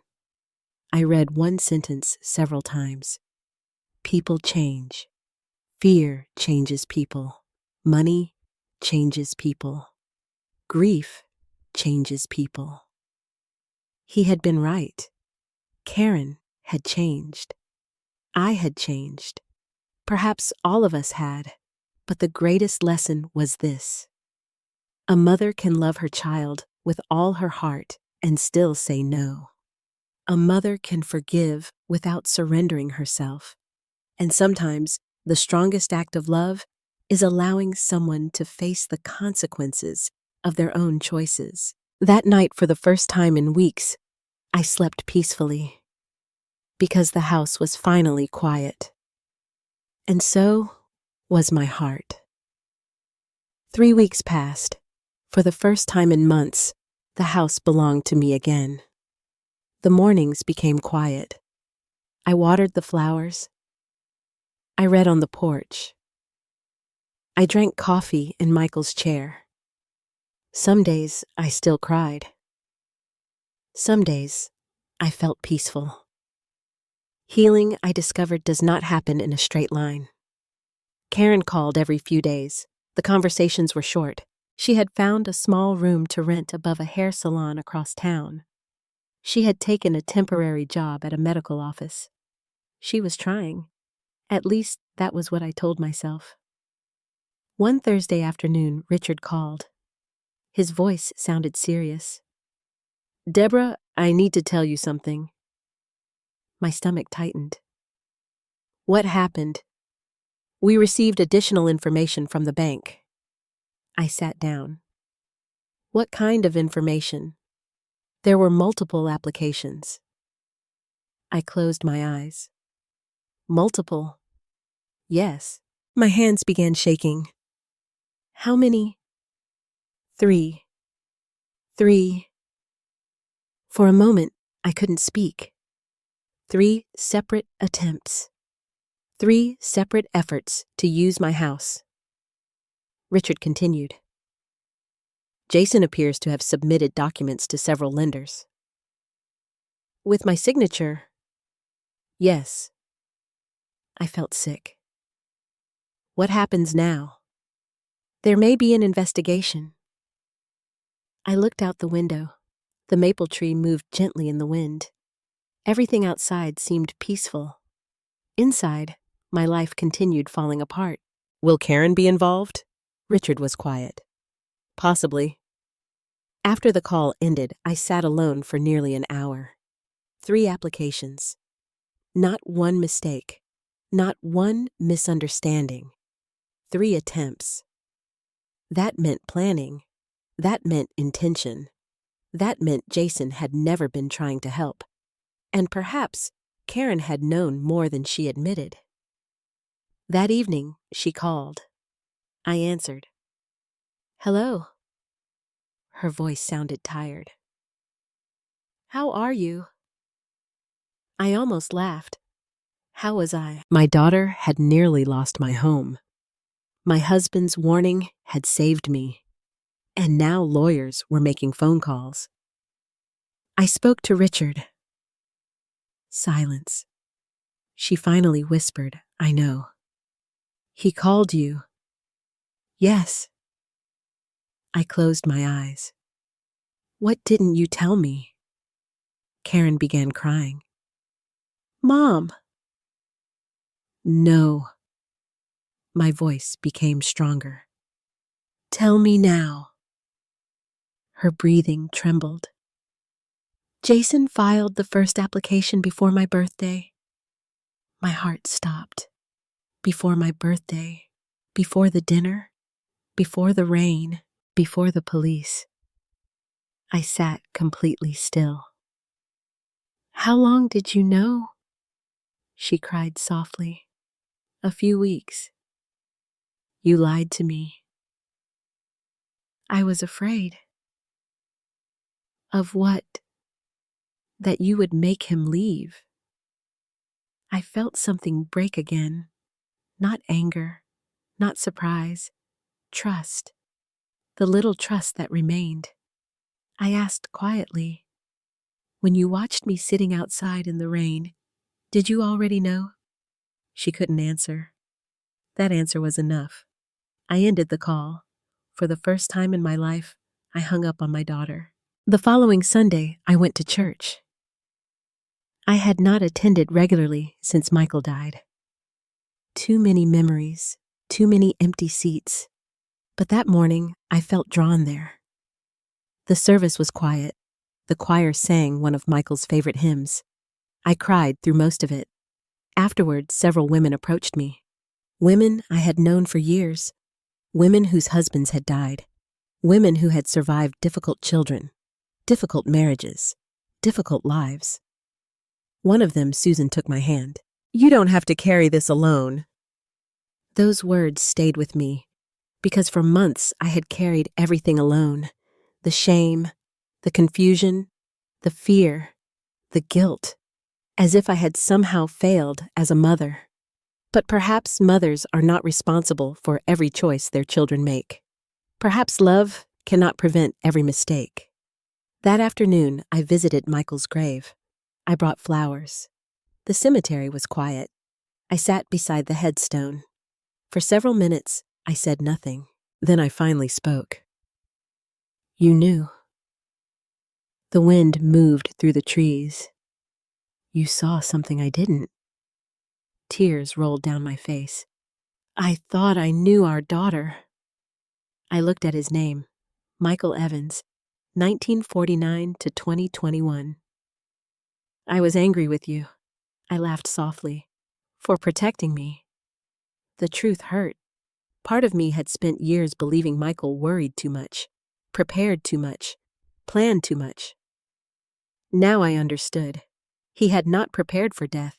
He had prepared for life after death.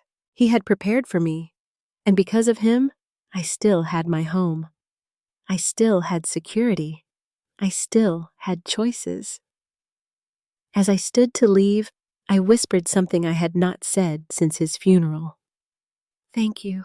2 days later, someone knocked on my front door. When I opened it, Karen stood there. She looked exhausted. Her eyes were swollen. Her clothes hung loosely. For several seconds, neither of us spoke.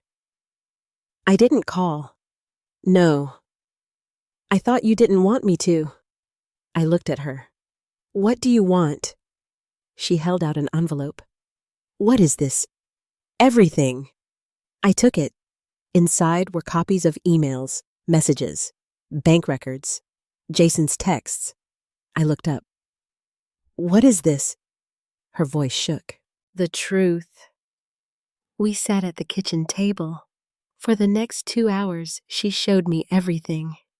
Jason had encouraged the applications. Jason had filled out paperwork. Jason had discussed selling the house. Jason had talked about moving to Florida. Jason had talked about using the money to start a business. My hands trembled.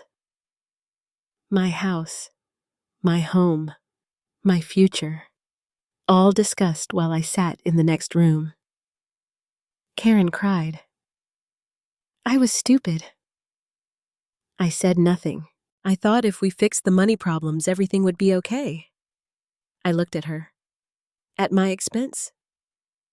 She lowered her head. Yes.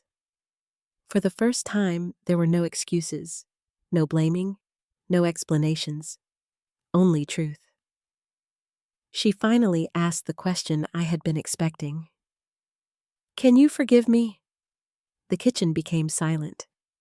I thought about the rain, the locked door, the police, the forged signatures, Michael's letter. And despite all of it, I saw the little girl who once climbed into my bed during thunderstorms. I answered honestly, I don't know yet. She nodded. I understand. And perhaps that was the first truly honest conversation we had shared in years. Because forgiveness is not a switch. Trust does not return overnight. Some wounds close slowly. Some scars remain. But for the first time since she came home, my daughter was no longer asking for the house. She was asking for her mother. And that changed everything. Autumn slowly disappeared. The trees outside my house began losing their leaves. The mornings became colder. And for the first time in many months, I learned how to live quietly again. Karen called every few days. Sometimes we spoke for 10 minutes. Sometimes only 2. Neither of us knew exactly how to rebuild what had been broken. Trust does not return because someone says they are sorry. Trust returns because people become different, and that takes time. One afternoon, nearly 6 weeks after she moved out, Evelyn invited me to lunch. We sat inside a small cafe downtown. She stirred her coffee and looked at me. Have you forgiven her? I stared out the window. I don't know. You still love her? Of course. She nodded. Love and trust aren't the same thing. Those words stayed with me, because for most of my life, I believed they were. As mothers, we often confuse love with obligation. We think forgiveness means pretending the pain never happened. But I was learning something different. You can love someone deeply and still protect yourself. That evening, Karen called. Her voice sounded nervous. Mom? Yes. Could I come by tomorrow? I felt my heart begin to race. Why? I want to talk. Silence filled the line. Finally, I answered. All right. I barely slept. Part of me felt hopeful. Part of me felt afraid. I kept remembering the rain, the locked door, the deadbolt. Some wounds remain alive long after the event itself. The next afternoon, I heard a car pull into the driveway. I looked through the window. Karen stepped out alone. No Jason, no expensive clothes, no confidence. She carried no purse, no papers, no plans. Only herself. When I opened the door, she looked smaller than I remembered. She had lost weight. Her eyes were tired. For several seconds, neither of us spoke. Then she quietly said, May I come in? I stepped aside. She entered slowly. Her eyes moved around the living room. The photographs, Michael's chair, the fireplace, the family pictures. Everything looked the same, but she looked different. We sat at the kitchen table, the same table where she had once placed those papers in front of me, the same table where Michael had paid bills, the same table where our family once laughed. Karen folded her hands. I've been seeing a counselor. I looked surprised. For how long? 4 weeks. I said nothing. She continued. I started because I couldn't sleep. Her eyes filled with tears. Every night I saw you sitting outside. My chest tightened. I heard you knocking. Neither of us spoke. She wiped her eyes. My counselor asked me why I didn't open the door. I looked at her. What did you tell her? Karen took a long breath. I said I was angry. She paused. Then I realized that wasn't true. What was true? She began crying. I was afraid. Of me? No. She lowered her head. Of losing everything. I listened quietly. I had lost my marriage. She swallowed. I was drowning in debt. Her hands trembled. Jason kept telling me that the house would save us. I looked at her. And you believed him? Yes. She cried openly now. He made me feel like I was a failure. I remained silent. He said I deserved security. More tears. He said Dad would want to help. My voice finally came. No. She nodded. I know. For several moments, the kitchen became quiet. Then, Karen said something I had waited months to hear. I became selfish. I looked at her. I became greedy. Tears rolled down her face. And I stopped seeing you as my mother. My own eyes filled. She continued. I saw you as a solution. The honesty hurt, but it also healed, because truth finally stood between us. Not excuses, not Jason, not money. Truth. Karen reached into her purse. She placed a small envelope on the table. What is this, my first paycheck? I looked confused. I wanted to show you. Inside was a pay stub, a receptionist position, 32 hours a week. Nothing glamorous, nothing impressive, but it was hers. She smiled weakly. I paid my own rent. For the first time in many months, I felt proud of her. Not because she succeeded, because she finally accepted responsibility. She looked at me. I don't expect forgiveness. I said nothing. I don't expect to move back home. Silence. I don't expect anything. Her voice broke. I only wanted my mother back. That sentence shattered me, because for weeks I had believed she wanted the house, the money, the security. Now she wanted something entirely different. Me. Tears rolled down my face. For several seconds, neither of us spoke. Then I finally asked the question that had lived inside me since that terrible night. When you looked at me through the window, did you still love me? Karen immediately began sobbing. Yes. Then why? She covered her face. Because I wasn't thinking like your daughter anymore. The room became quiet. I was thinking like a desperate person. I understood that, not because it excused her, because pain often changes people. Fear changes people. Money changes people. Michael had been right. Karen reached across the table, but she stopped before touching my hand. She waited. That mattered, because she was finally respecting boundaries. Slowly, I placed my hand over hers. She cried harder. I'm sorry. I know. No. She shook her head. I mean, really sorry. I squeezed her hand. For the first time in months, the anger inside me became smaller.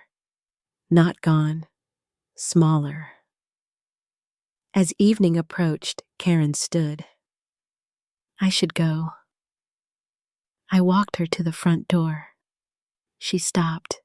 The same doorway, the same deadbolt, the same place where everything had changed. She touched the door handle. Then she looked at me. I'll spend the rest of my life regretting that night. I believed her, and perhaps that was why I finally said the words. I forgive you. She stared at me. But things will never be exactly the same. She nodded. I know. You need to continue therapy. I will. You need to build your own life. I will. You need to be honest with me. I promise. Tears filled both our eyes. She leaned forward. For the first time since Michael died, I held my daughter in my arms. Not because everything had been fixed. Not because trust had fully returned, but because healing had finally begun. She walked to her car. Before getting inside, she turned. I love you, Mom. The sun was setting behind the maple tree, the same tree Michael planted decades earlier. I smiled through my tears. I love you too. And for the first time since the rain, neither of us looked away. Winter arrived quietly. The first frost covered the grass one Monday morning. I stood at the kitchen window holding a cup of coffee. The maple tree Michael planted had lost all its leaves. The branches stood bare against the gray sky. For years, winter had frightened me. It reminded me of loss, of hospitals, of funerals, of empty rooms. But this winter felt different. For the first time since Michael died, I was no longer simply surviving. I was living again. Karen continued working. She called every Sunday. Sometimes we met for lunch. Sometimes we walked through the park. We spoke carefully, slowly, like two people rebuilding a bridge one board at a time. Trust returned in small pieces, not because of words, because of actions. She paid her bills. She continued counseling. She never mentioned the house. Not once. And that mattered. One afternoon, shortly before Christmas, Richard visited. He brought several documents. We sat in Michael's office. He smiled. The matter is finished. I looked up. What matter? The bank investigation. I felt nervous. What happened? No charges. I closed my eyes. Karen. Richard continued. The institutions determined no financial loss occurred. I nodded. And Jason... Richard's expression changed. He disappeared. Completely. He left the state. I sat quietly. Part of me felt relieved. Another part felt sad.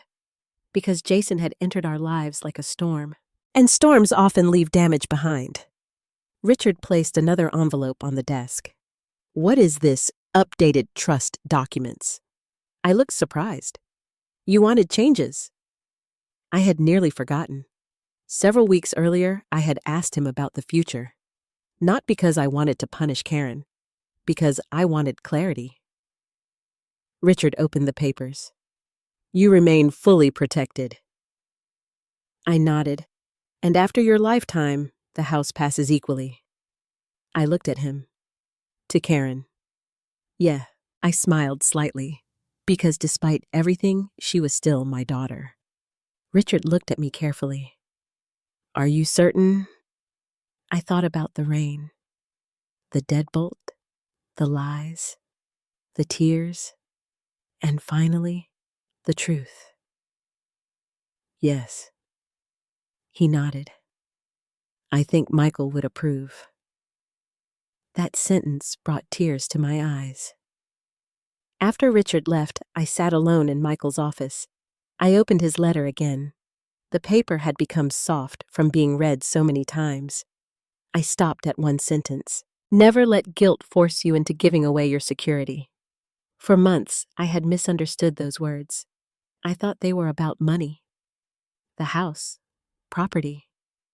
But they were really about something else.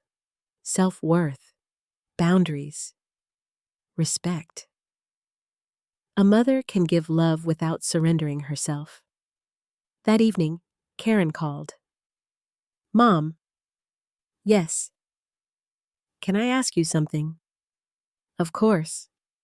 She hesitated. Would you have dinner with me on Christmas Eve? I smiled. Where? My apartment. I looked around my quiet house. All right. Her voice softened. Thank you. Christmas Eve arrived cold and clear. Karen's apartment was small. 1 bedroom, 2nd floor, a tiny kitchen. Simple furniture. Nothing expensive, nothing impressive, but everything inside belonged to her. She had cooked dinner herself. Roast chicken, mashed potatoes, green beans. The same meal Michael loved. When I entered, I noticed one thing immediately. There were only 2 place settings. No Jason, no guests, only mother and daughter. We sat quietly. At one point, she looked around the apartment. It's not much. I smiled. It's enough. Tears appeared in her eyes. For the first time in years, everything in this room belongs to me. I understood. Because people value things differently after losing everything. After dinner, she handed me a small gift. I opened it carefully. Inside was a framed photograph. Michael, Karen, and me, taken years earlier. We were standing on the porch. The same house. Karen smiled nervously. I found it in one of the old albums. I touched the frame. It's beautiful. She looked down. I wanted to give you something that wasn't bought with money. I felt tears fill my eyes, because that was exactly what she had done. The greatest gift she gave me was not the photograph. It was the woman she was slowly becoming. When I prepared to leave, snow had begun falling, very lightly. Karen walked me to my car. The cold air surrounded us. She looked at me. Mom. Yes. Thank you for not giving up on me. I thought carefully before answering. There were times I almost did. She nodded. I know. I reached for her hand. But your father didn't give up on either of us. She began crying. I miss him. So do I. We stood there for several minutes. Snow fell around us. The world felt quiet, peaceful. And suddenly, I remembered the terrible night in the rain. The cold, the darkness, the locked door. I realized something. That night had not destroyed my family. It had exposed it. It forced us to see the truth. And truth, no matter how painful, gave us a chance to rebuild. When I returned home, I sat on the porch. Snow touched the wooden steps, the same porch where I had once sat alone in the rain. I looked toward the street. The neighborhood was quiet. For the first time in more than a year, I spoke aloud. We made it, Michael. The wind moved softly through the trees. And somehow, I felt him there. Not in sadness, not in grief, but in peace. Because he had protected me. Karen had changed, and I had finally learned something that took 67 years to understand. Love without boundaries becomes sacrifice. Sacrifice without respect becomes pain. But forgiveness, when earned, becomes healing. I stood and looked at the warm light shining through my windows. My home, my life, my future, still mine. And this time I intended to protect all of them. There is something I learned at 67 that I wish I had understood much earlier in life. Love is not the same as surrender. For many years, I believed that being a good mother meant saying yes. It meant sacrificing, forgiving, and putting my child's needs before my own. I thought love required endless patience and endless giving, but life taught me something different. A mother can love her child with all her heart and still protect herself. A parent can forgive without accepting abuse. And setting boundaries is not an act of cruelty. Sometimes it is the purest form of love. Karen made terrible choices. Fear debt, shame, and the influence of the wrong person led her down a path that almost destroyed our family. But none of those things excused her actions. She had to face the consequences. She had to lose something before she could understand what truly mattered. And I had to learn that rescuing someone from every consequence does not save them. Sometimes it only delays their growth. Michael understood this before I did. He knew that people can change when they are afraid. He knew that grief and money can cloud judgment. Most importantly, he knew that I would someday need permission to protect myself. That permission came in a simple sentence. Never let guilt force you into giving away your security. If you are watching this and you are a mother, a father, a grandmother, or someone who has spent your entire life taking care of others, please remember this. Your kindness matters. Your love matters. But your safety, dignity, and peace matter too. It is never too late to set boundaries. It is never too late to choose yourself. And it is never too late for healing to begin. Before we say goodbye, I would truly love to hear from you. If you were in my place, would you have forgiven, Karen? Could you forgive a child who locked you outside in the rain? Please share your thoughts and your own experiences in the comments. Stories like these remind us that none of us walk through life alone. And if this story touched your heart, please consider liking the video and subscribing to the channel so we can continue sharing these journeys together. Also, tell me where you're watching from and what time it is where you are right now. I always love knowing how far these stories travel and who is listening. Until next time, take care of yourself. Protect your heart, and never forget that you deserve love, respect, and peace.